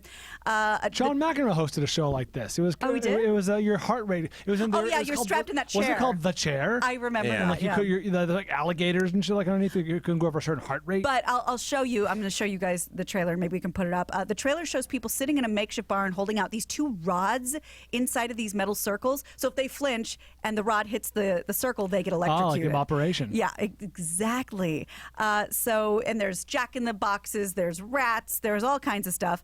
And like in the rat one, your finger will get snapped if you flinch from the rat. Social media reaction to the show has been overwhelmingly negative. People are calling it torture disguised as entertainment. I'm going to show you some of the trailer. Call your own out because I know you don't love this kind of thing, Adam, but it's pretty crazy. Welcome to Flinch. You 8 players are about to have your bravery pushed to the max. What the Flinches have consequences. Pain for you and points for us. The person who flinches the least will be crowned the winner. Are you ready? No, not ready. Let the games begin.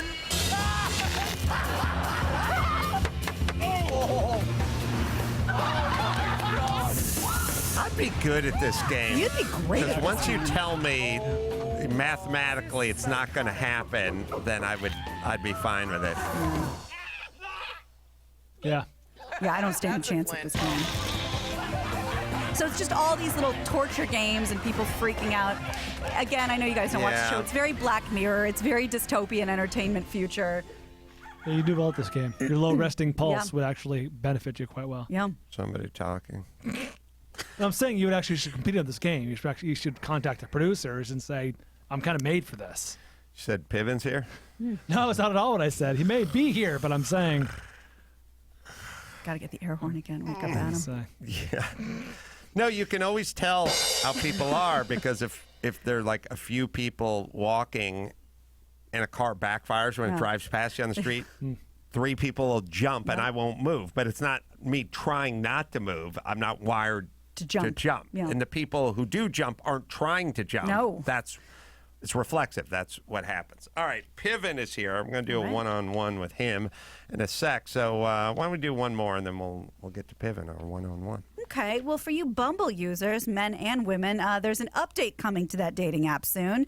Lewd pictures will come with a warning. So the company, it launches a female-focused dating app. Have you guys heard of Bumble? No, what is Bumble? Yes, but maybe it's something else. There's Bumble and Bumble, the hair care product. But Bumble is like a... That's what I was thinking of. Yeah, right. It's a female... I over-moisturize. Yeah. So I use too much conditioner. So Yeah. that's the thing. So I understand for your but T-zone. I use a leave-in. Sure. You got to use a leave-in for your coarse hair. I use a never-in. Oh. So I never fucking use that shit. Seems drying. Sorry, go ahead. So this is a female-focused dating app. Women make the first move. It's sort of tilted to making women feel more comfortable. You brought this up before. Yes, I think Bumble. she You has. brought The dating app. Yeah, okay. So they announced Wednesday that it plans to introduce a feature in June that uses artificial intelligence to flag dick pics that are sent through direct message because the ladies get inundated. Recipients from the images will be able to choose how to respond, view it, block it, report it, whatever. The image in question will be blurred, just as all images are when they're sent through private messages. And Bumble, this is great. Bumble also watermarks all the photo with the sender's image. So that's another attempt to hold people accountable for the things that they send. And there's apparently 20 million people worldwide on Bumble, so I think this will make a dent. When you get a dick pic, do you always assume it's the person, or do we assume it's a stunt dick? And what's in it for the person sending?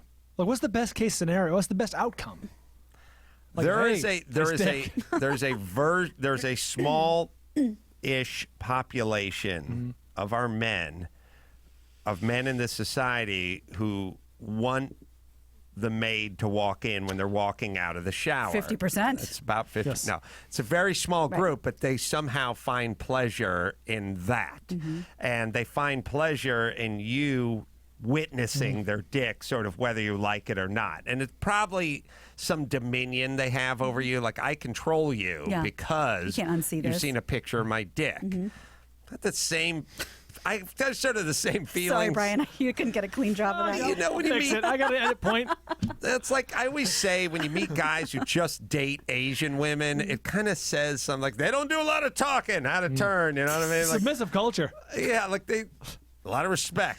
Gina's nodding feverishly. It's kind of, it's a cousin my of friends that. from It's Oakland. kind of a cousin of that guy. Yeah. Like, you shouldn't want a partner who doesn't really talk back, and I shouldn't feel like I have some dominion over you because you've seen a picture of my dick. But some guys feel like, all right, now I'm in charge, or I get a rush out of it or something. It's a small group, but they're out there. They're there. And I think that it's going to make a difference when you watermark somebody's face over a picture of their dick. Yes. So good on you, Bumble. The thing about the dick pic is you have to light it correctly, and you also have to get a little blood going, but you can't.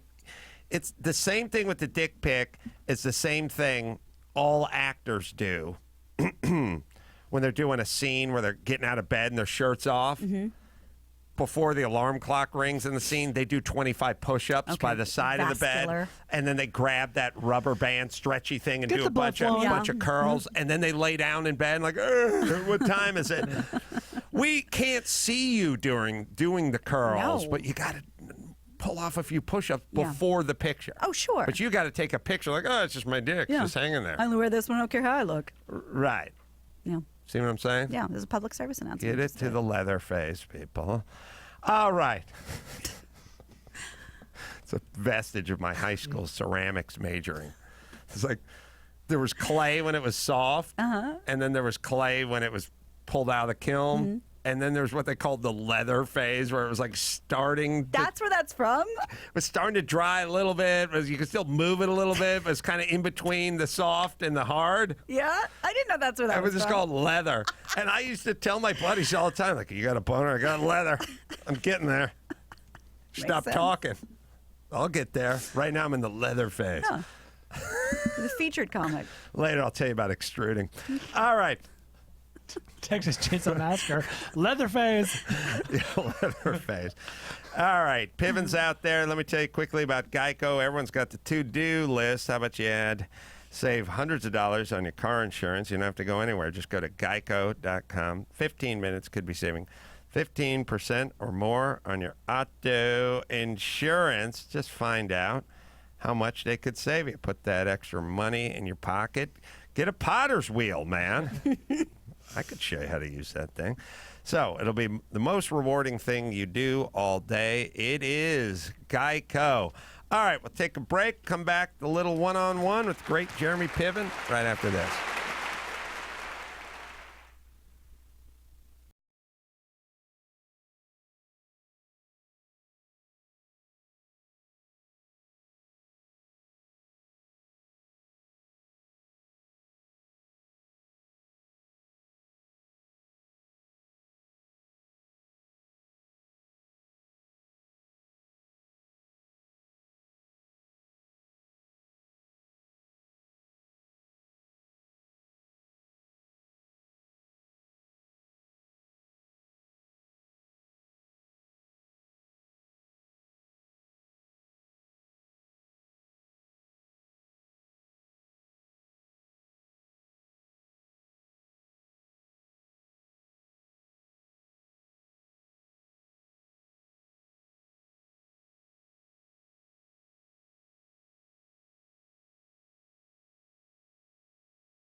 It's time for Nicaraguan Name That Movie with Adam's buddy Oswaldo.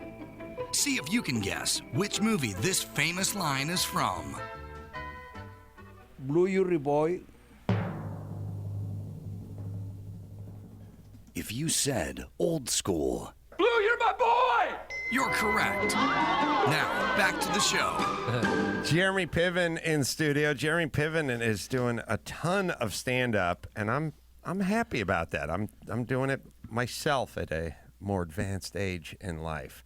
I'll give you a couple of dates, and then we'll drill down on that. Irvine Improv, that'll be next Friday and Saturday. San Francisco Palace of Fine Arts as well, Friday, August 2nd. Chicago Vic Theater, Friday, August 9th. You can get tickets at Ticketmaster.com. Good to see you, Jeremy. Good to see you, man. Stand-up, it's one of those things, I don't know, it's like gymnastics. You don't. Most people don't pick it up later in life, but I do remember having a conversation with you many years ago on Loveline when I said, how do you get all these movie roles? And you go, I prepare. I don't just go in and wing it. When I audition, I prepare. And I remember thinking, this guy prepares. Like, he does it. He works. He's not scared to work. Yeah, first of all, good memory. I do remember that conversation because you revealed to me, because you should be, well, I shouldn't say that. You revealed that you are by nature a lazy person, which is unbelievable to me considering how prolific you are. Well, thank you. It's an interesting thing. I have a friend and a guy whose work I enjoy. His name is Dennis Prager. He's a 70-year-old Jewish man who writes a lot of books and does a lot of radio shows. And he says, my nature is to be lazy, and I fight it every day. And when I fight it, I overcompensate. Exactly. Yeah, that I think that might be similar to me in terms of, to an outsider looking at either one of us, they would say, are you out of your minds, even attempting stand-up? But I can only speak for myself, and then I want you to speak for yourself after that. But for me, growing up with a sketch comedy background and doing Second City and improvising and writing on my feet and doing comedies and being around all these great, prolific, funny people, it has kind of, all roads lead to stand-up for me right now. And even when I was doing Entourage, I'm always trying to figure out a way, how do I get my stuff in? Is it best to pitch it 3 weeks before, on the day, what's going on? So I've always been writing and trying to contribute and improvising, and this is a way, as you know, to guide the entire event and experience yourself. So the freedom is incredible. It's daunting. In real time whether or not it's working, and there's nothing better. I'm addicted. Oh, it's also, I don't know what your thoughts are. My thoughts are, every time I turn in the news, somebody's lost their job, and sponsors are being boycotted, and things are going away, or there's some Instagram star, 16-year-old chick who's got 10 billion downloads and you don't. And I started thinking, what can you do that they can't take away from you? That'll always be. When I was a carpenter, I was a good journeyman carpenter, and I realized at some point there will always be work for a good carpenter. You can talk about technology, you can talk about outsourcing, you can talk about the future. Good carpenters work every single day, and I feel the same way with stand-up. Stand-up is to show business what carpentry is to employment. You know what I mean? Like that, a good stand-up always works, no matter what the politics, no matter what the Twitter, whatever. You are absolutely right. Now, add the variable that in this arena where it is our only last kind of place where we can embrace our freedom of speech, and that's kind of in question a little bit right now. And people are tiptoeing and whatnot. So yes, we do need a carpenter, but what if he's not allowed to use all of his toolbox? These are some heavy analogies I'm laying down right now. Can you feel it? I can, and I feel it on stage. Like I feel like you. I mean, and I think Seinfeld has talked about this. All comedians have felt this feeling. Like you go, oh, last week I was on stage. I was like, oh, it's Cinco de Mayo. All right, let me make this. See, what are my Mexican jokes? And I could feel the audience like going like, right. You feel it. You can feel them sort of lean back or shrink a little, or a little oxygen leave the room. I actually told a joke and about the fact that, I don't know if you remember this, when they sent the Rams home with the Kansas City Chiefs because the field conditions in the NFL when they were in Mexico City. Right. Do you remember this? Sure. And what was the variable? Shakira had ripped up the field. Right. So you're telling me, NFL, that you couldn't find a gardener in Mexico City to fit, you know what I mean? And I'm not racist. You are. And they were all laughing, you know what I mean? But the reality is, I'm just stating the truth, that they literally, the NFL was like, we can't fix this field. We can't find anyone to help us. Right. And that's not me being racist in any way, but I went for it. Because we're not documenting this. This isn't going out anywhere, is it? No. Oh, wait a minute. This is just an intercom that you and I are using, like a couple of soup cans with some yarn. I love it. So my feeling is you just have to go up and say what you think is funny, and at some point the universe is not good and it's not bad, but it's sort of ultimately fair.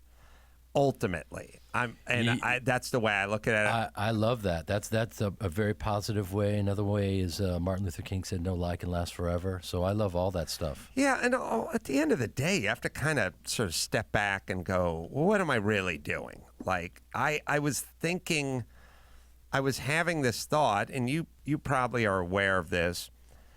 There's sort of jokes you do which in your head aren't you at your best, but the audience really seems to like them. And I'm not talking about knock-knock jokes or stupid jokes. They're jokes you've made. They're jokes, they're your jokes.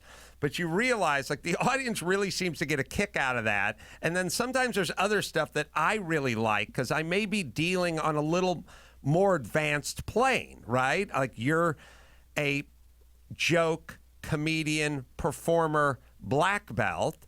I am as well, just through nature of our background. Not everyone went through Second City and the Groundlings and the million things that we've done. And yet there's a bunch of yellow belts out in the audience. And should we be trying to give them technique somehow that they might not flow with? Or what is that balance? Well, that's a really interesting journey right there, because you don't want to homogenize whatever it is that you do, and yet you want to acknowledge them, communicate with them, make them laugh. It's your obligation to make them laugh in real time, and yet you don't want to sell out. So it's an interesting dance. Absolutely. I remember I said, listen, I come from a family of actors. I've been a thespian my whole life. And some dude yelled out, "Use smaller words!" Right. I swear to you. Right. And so I'm like, oh my God, okay, here we go. Thespian was, and it just kind of hit me. And it was like a jab right to the face. Like I had to adjust. And he was, thank God for his honesty. And by the way, it was a great heckle. That's a great heckle.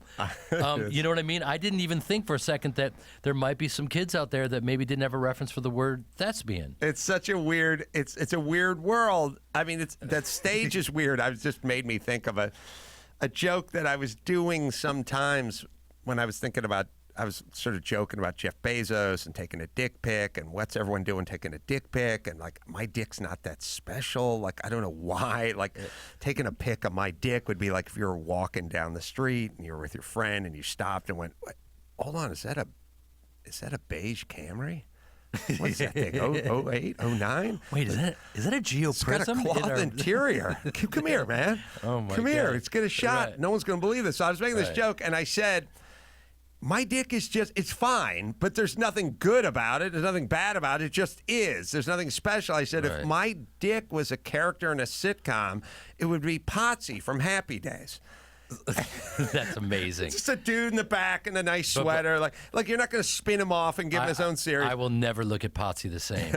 And I realized as I was saying this joke, half the audience doesn't know who Potsy from Happy Days is. There you go. And I'm very satisfied with that analogy, but if the 28-year-old chick in front has no idea what I'm talking about, maybe I should change. No, you don't have to change it because, first of all, the name alone is funny. So I just feel like there's no way to lose with that joke, but it's just one man talking. You know what I mean? Yeah, but one man who definitely knows who Potsy is from Happy Days. Yeah, but just the name, it just conjures up some images. You know what I mean? Can we move on from your dick, or do you want to stay on it? It's up to you. Let's go to my balls if you don't mind. Fair enough. Okay. And we'll do 20 on that, then we'll wrap because Jeremy's. No. So, I mean, obviously, in movies like Old School and Entourage and then Black Hawk Down and Larry Sanders, like there's a lot of range there for you. But I guess somehow stand-up, people feel like, was that a bridge too far? Or is this a stunt? Or what's going on? And you know what's interesting about that? Sorry to interrupt you. Go ahead. Because I can't name this person because it's not fair, but a comic said to me recently, "You'll never know what it's like to be a stand-up comic." And I said, "Why?" And they said, "Because you haven't schlepped from open mic to open mic. You haven't been on the road. You haven't been a road dog. You haven't done any of those things." And I'm doing a documentary about stand-up comedy because I'm just fascinated by the form and I love it, and I'm humbled by it, and I'm honored to do it. And I said, "You know what? You may be right, but I get up at the Dime on Tuesday nights for two millennials that have no idea who I am, and I bomb. And I did 250 shows last year, and I've been on stage since I was 8 years old, and I didn't get a break until I was 37, and that was 30 years into my career. And at 37 years old, I was voted the Fresh Face of the Year, and there was nothing fresh about my face, believe me. So I have a reference for hard work that allows me to ask the questions, the right and the good questions, to stand-ups. And so I grew up on the stage, and I'm a stage performer first. Anyone that's ever seen me on stage goes, "Oh, okay, that's what he does." And then if you see me in a film or TV or whatever, you go, "Oh, okay, that's cool, but I've seen what he does." So I'm a stage actor. That's what I do. I'm a performer. And because of Second City and writing on my feet and comedy and sketch comedy and all that kind of stuff, that's part of my pedigree as well, which is also some of the backgrounds of stand-ups. Now, so the interesting thing about stand-ups is the first question they ask you is how long you've been doing it. And then they look at you and they go, "Okay, you're an infant." And they write you off.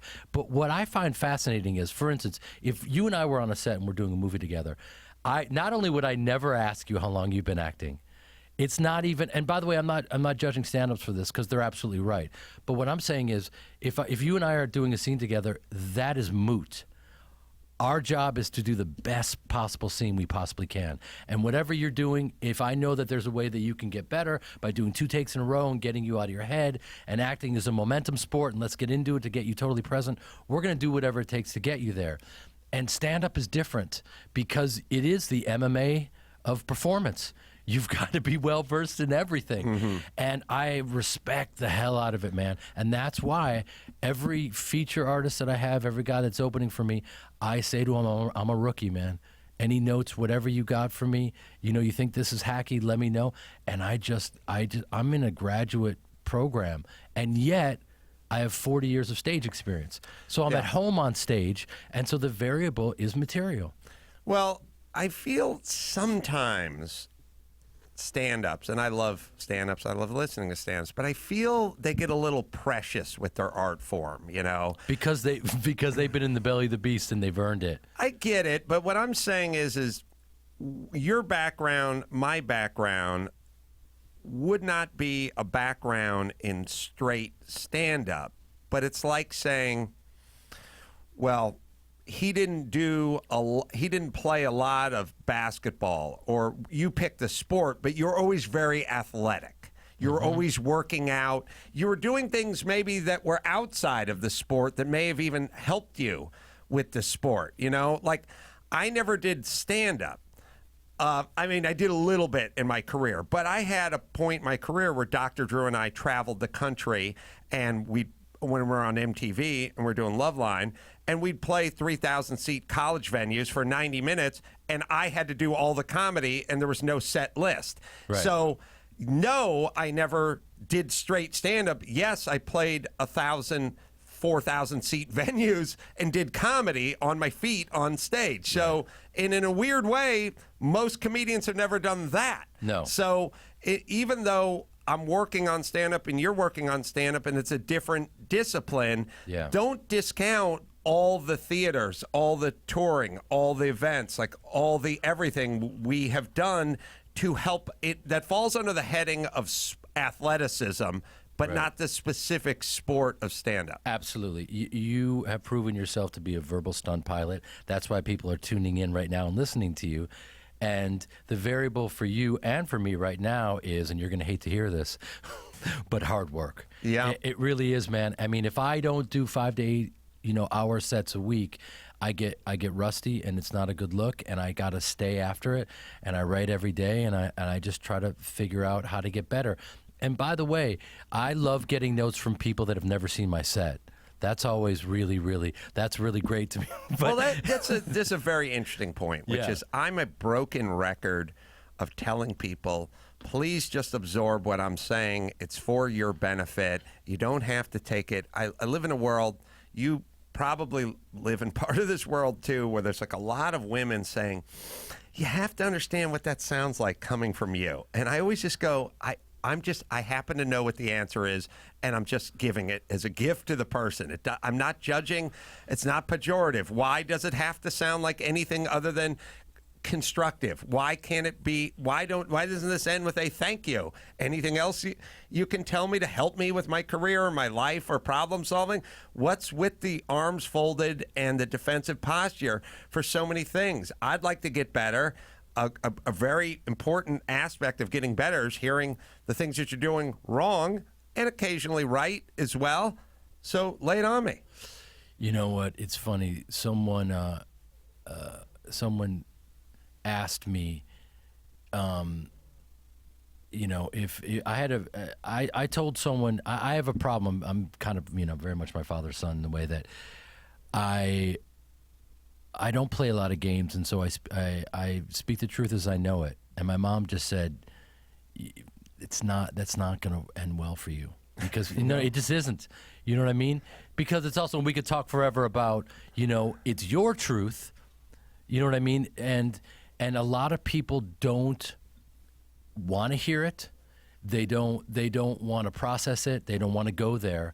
And for me, I love it when people are just brutally honest. I love it. I would rather you just drop the gloves and give it to me. That, to me, that's really, that's going to help me grow. And I knew that coming into this arena, like everything else, when you put your ego aside, you can only win. You really can. Yeah. And I'm telling you, and and that sounds so pretentious or cliched or whatever, but I'm telling you. Well, I get it. They're not. It's really, you have to separate yourself from your act or whatever it is you do in life. They're critiquing your act. They're not critiquing you. Now, you conceived your act and you executed your act, and so you're going to have pieces of you, sort of wrapped up in it, but you have to remove yourself from whatever it is they're critiquing. If you make an end table and somebody doesn't like it, they're not saying you're bad. They're just saying, I'm critiquing the end table. And if you can do some of that, you'll never get a complete separation. But if you can have some, and also be fair-minded and open enough, but it's a two-way street. To hear something and go, you know what, I think that person was right, and they're being a little critical, but I think they're onto something. And then hear somebody else, but also know when you shouldn't listen. When you're tuned in enough to go, I'm not just reacting in a knee-jerk defensive way, that what that person says critical about me, I disagree with, and so I'm not going to imbibe that, but I will the other person's. I think people, unfortunately, sorry, my Bubba, my French bulldog, is just snoring like a silverback ape. Is that what yeah, by the way, I love this guy with the power of Christ, and I'm Jewish, so that's a lot of love, right? So I had Kirk Fox, the stand-up, he was at my house, and he was observing me with Bubba, and I'm on my hands and knees, and I can't love this guy anymore. And he goes, I think you're trying too hard. That's what he said to me. I go, what? He goes, you're trying too hard, man. Because I love this guy, and he just basically rolls his eyes and goes the other way, and I can't really, 2 years now, I can't get a kiss out of him, you know what I mean? Yeah. It's awkward, and he goes, you got to play hard to get with your dog. I'm like, only in L.A. would you literally have to play hard to get with your dog. So I've been playing hard to get with Bubba. And by the way, Now he's back on track. Oh, really? He follows me everywhere, but. And this is not a bit, by the way. This is just the truth. Like, I don't know if Bubba is into me or if he's into me because I'm playing hard to get and playing games. Do you know what I mean? Yeah. It's kind of a weird place to be at. There are a lot of couples out there probably thinking the same thing. But I'm having a moment with Bubba because now I just don't do that with him anymore. I pretend like I don't have time for him, and he just follows me. So I'm having an awkward relationship with my French Bulldog. Well, if he's pretending to sleep right now, he should get an Emmy for that performance. Yes, indeed. So you take this same approach as we discussed a decade and a half ago or 2 decades ago on Loveline to stand up. What is your process? And I know everyone asks a stupid question, but it's like when I talk to a nutritionist, I always go, give me breakfast, lunch, and dinner. What is breakfast, lunch, and dinner? To you, I don't care if you wrote a book, whatever you are, if you tell me you're into nutrition, at some point I want a nuts and bolts. Like, what is it? And so for you, how is the process of like crafting material and then putting it up on stage, and then how often do we put stuff out and go, okay, I guess that didn't work, and then moving on, or do you keep working it, or how do we do it? Well, great question, and it happens in a lot of different ways. Being able to bomb and be up there and have every fiber of your being go, get off stage. You're not funny. You've never been funny. You're a complete and utter charlatan. Make this pain stop. Run. And if you can just breathe through that and go, okay, I'm going to get through the belly of the beast right now and see if I can do some heavy lifting and get any of these 2 people who have no idea who I am, who are waiting to see the DJ, to even, if I can get them, the comedy gods, I swear to you, will reward you in your next set. I've witnessed it. So there's definitely those moments that have happened to me. It can be anything from, this goes back to people being honest with you. I had a guy who's a fighter. And he's also a creative soul. Sugar Rashad Evans came and saw, who's been a friend of mine forever. Sure. Just recently retired UFC guy. Yep. And he came and saw my set, and everyone was being really kind. And he said, I could just tell he wasn't buying it. And he goes, you got other gears. And he was absolutely right. And it was in the very beginning. And it was just so inspiring me to hear that. And I was like, God, he's absolutely right. Why aren't I? I'm not letting my hands go, and I'm not playing into all these things that I know are there. And just even hearing that allowed me to go, let me open up this thing, and I've had some insane things, you speak the truth as you know it, as you know from being up on that stage, and they will relate to you. You know what I mean? Yeah. And so that's basically what's happening. I witnessed, I went to a friend's birthday party the other night, and I watched her divide the check with her friends. They say the Jews are cheap. Women are on a whole other level. They are gangsters. Oh, really? Oh, my God. She's like, there's 14 of us. We need to split it up 17 ways. Ginny, Venmo. You know what I mean? And I'm going to pay for all this on my card. I need the miles, and I'm going to pay in Bitcoin. What's Bitcoin? It was developed on the blockchain. Why did we even invite you? You know what I mean? Like, and it just like, and then they take out their calculators, and then they deal with, and I don't even know where my calculator is on my phone. And they were they were crushing it. And this is what they do. Guys, we don't ever do that. It's a very gender-specific thing. They just crushed it, and it was amazing. And they go through the check, and we're just a bunch of cavemen dummies. Or maybe we're super generous and magnanimous. I don't know. But I was thinking the whole time, like, I know my wife's that way with my money. I don't know if she would be that way with her money, so to speak. I'm trying to think. Like, I'll put it to you this way. I've been out to lunch or dinner or had drinks or whatever with dudes like you have a million times, and you start reaching for your wallet and they go, let Warner Brothers pay for this, or let Fox pay for this, or let whatever. I got that podcast money. Don't worry about it, baby. Oh, they're pulling out a company card and they're telling you that Warner or Sony's going to pay for this. And then you go, oh, okay, fine. Like, let them do it. Like, my feeling is, oh, no, we're going to split this, or I'm going to pay. But if Sony's going to pay for it, let Sony pay for it. Right. I don't. So in a weird way, when my wife goes out to dinner, I'm Sony. Right. And she's paying for it, but it's a little different than if she'd worked all week and is paying for it in her mind, I think. I'd be Right. curious. I still want to ask you about your process because I don't feel like we got there. Well, it can be anything. The process itself is, for instance, I'll tell you exactly how it started. They asked me to do some charity at the Laugh Factory for underprivileged kids, and this is the moment I decided to be a stand-up. And they said, we want you to host the evening with Russell Peters. There's no one better at working a crowd than Russell. Arguably no one. Okay? Great guy, too. So great, amazing guy. And I know if there's one thing that is my gift is I know my limitations. Okay, so I know that I think I'm an improviser and I'm an actor. Blah blah blah. He's gonna crush me. He's gonna absolutely murder me, and I'm not gonna be able to keep up. So what I did was I immediately went, I need to come up with some jokes. I need to come up with some jokes and have them in my back pocket because I'm going to be winded. What year is this? This is 3 years ago, and I got up. So I got some jokes. I got up there and I tried them out on a few people. Oh, okay. Well, this is getting some laughs. This is cool. And they just came organically from, okay, charity, self-deprecation. Let's go off on, something that'll look very organic. Toys on stage, whatever. And so I was hitting them with these jokes with Russell as if they were off the cuff and I can keep up with him. Because, the one variable with stand-ups, as you know, is getting that work in the crowd work is like you can only do that on the road. You can't simulate it anywhere. So I knew that he would be lapping me. So I had these jokes and they landed, some of them landed, and I just got addicted. And I was like, I'm in. I can't. Wait a minute. I thought of this by myself, and now this group is sharing in this laugh with me, and this is incredible. And so I got hooked.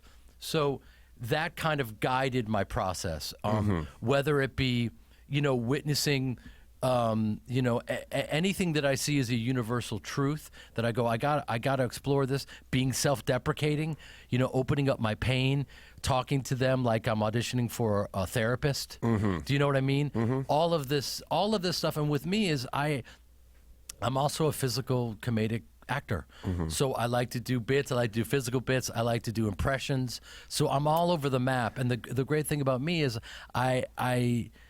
because I'm green, I don't have enough information to get in my own way, if that makes any sense. Yeah, I know what you're saying. Yeah.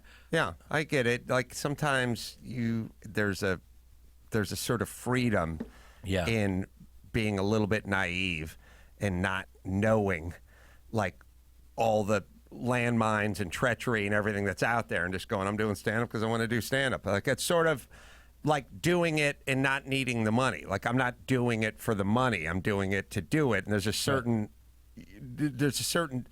when you're doing things for the money, now there are many other powers that are at play versus the freedom of just doing it for free. Like you do anything for free. There's not a lot of strings attached if you're going to just go wash your car in your driveway. But if you're going to open a car wash, there's many things that need to be figured out. Exactly. And by the way, the audience will immediately spot it. Right. And that's what's really great and fun about it is when I get on stage and people have come out to see me and there's some people that are happy to see me, you're going to get some love from the jump. And then you may get 30 seconds of they're going to give you love no matter what you say. And then they settle in and then you got to do it. You know what I mean? Well, it's interesting. I'll share this with you. Let me take care of Carolla. Why don't you wake your dog up? Bubba! Come on, brother. Carolla, edge, heat, friction, viscosity, breakdown. Rob your engine of maximum performance. Oh, Bubba's up now. Friction results in a loss of performance up to 10%. Carolla edge, engineered with fluid titanium technology. It physically transforms. It gets stronger under pressure, helps fight friction, deliver maximum levels of performance for your car. 3 times stronger against viscosity breakdown than the leading full synthetic. It's Carolla Edge. Yeah, I've always said this, and you tell me if this is true. I love you from so many movies, and I love Entourage, and I love Ari, and I love that character. And I always should say this. when Magic Johnson, who's the most beloved character in Los Angeles, is going to host a late night show, he's Magic Johnson, the beloved ambassador to basketball, an NBA great, for about 3 minutes into the monologue. We'll give him that. But at a certain point, he becomes Magic Johnson, the late night host, and now we're judging him against Letterman and Leno and everything else. Like at a certain point, you got to go do that job. And you can go out there and we go, oh, that's the guy from Old School or Black Hawk Down or Entourage. And that'll get you through the first minute and a half. And then at some point, you better be a good stand-up. Exactly. And by the way, I love that. I because that pressure will only make you rise to the occasion even more. And I really do love it. And that's how I've, been my whole life. And I've been very lucky in the way that, like, I'm not any one type. I'm not, you know what I mean? So I don't, there's never a character breakdown for a role. They go, oh yeah, he's the right physical type, ever. I just did movies because, I figured out a way to get to win the audition in the room. You know what I mean? And the only thing that was available to me for 40 movies before Entourage was, the schlumpy best friend, that I played 116 times to Cusack and Nick Cage and everyone else.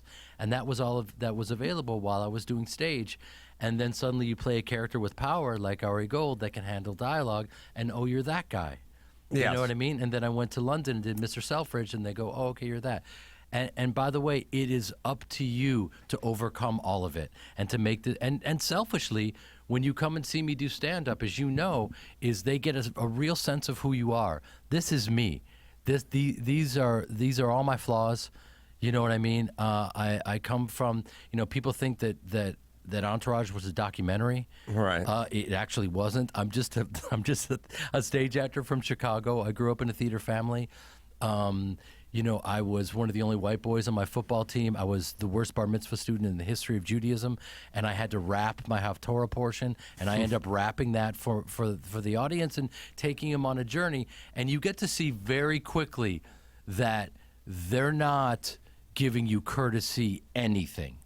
And if anything, they may be folding their arms and going, okay. I'll never forget it, my first gig, the club owner said, Jeremy, are you okay disappointing the audience? And I said, absolutely not. That's not why I'm here, man. He goes, well, I just got to be straight. He'd never seen me do stand-up because I got to be honest, like, they're going to have a certain reference for you as an actor, and then you're not going to meet it as a stand-up. And I said, I wouldn't be here wasting your time or anyone else's. Believe me. Because here's and this will sound really even more pretentious. You have to respect the space you occupy no matter what you do. And when you get up on that stage as an actor, you have to own those lines and all your homework and be totally present and in the moment to do your best work. Otherwise, you're not going to fly. If you're doing stand-up, did you do everything you possibly can? Did you listen to your set? Did you take notes? Did you write some more? Did you figure it out? And then are you totally present and looking at them and including them? Are you working on that level? And if you are, then that's all you can do. Well, it's sad that when it comes to things that we can kind of wrap our minds around, like lumberjack competitions or driving a truck or something, we go, well, that person worked and studied and didn't leave a lot to chance and so on and so forth. But when it comes to acting and stand-up and many other things, it's like, oh, it's who you know, and he got lucky and whatever. And I think what Jeremy Piven is here to say, as I learned 20 years ago doing Loveline, which is you are not going to be in 40 movies and doing stand-up and having the kind of career you've had based on your height or your natural good looks or your elocution or really anything other than a super hard work ethic, not much different than the guy would bring to the lumberjack competition, just in a different venue. You're not doing that with stand-up, or you're applying the same work ethic to stand-up as you did to acting. It's so funny because I remember being in a different place when you were telling me, hey, man, I get these parts because I audition and I'm serious about it. Like I take the material home, I study the material, and I'd always go, well, I'll highlight my parts, and you'll go like, I'll read the whole script, and I'd go like, you're reading the whole script? You only have 5 pages, and you're like, I want to know what the material is. And I remember thinking, oh, come on. But the reality is what else could it be? I mean, obviously there's ability, there's some God-given ability in there, but the work ethic and this sort of stubbornness not to fail or not to be mediocre is a huge part of your personality. And by the way, that may be because we're terribly broken people that have a huge hole in our souls, and we need to be celebrated. I don't know. I feel like your job as a human being is to get better at stuff.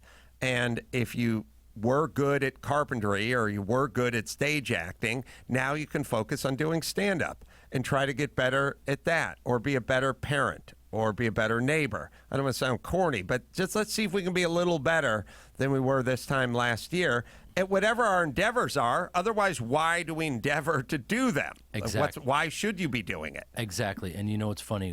When I was growing up, I grew up in this theater family, and there were actors that would pay, that had no money, and my parents would never turn anyone down. Everyone, we're terrible business people. We always have been, and everyone's on scholarship at the Piven Theater, and it's like a joke that, you know, it's just the joke's on us, but it's always been that way.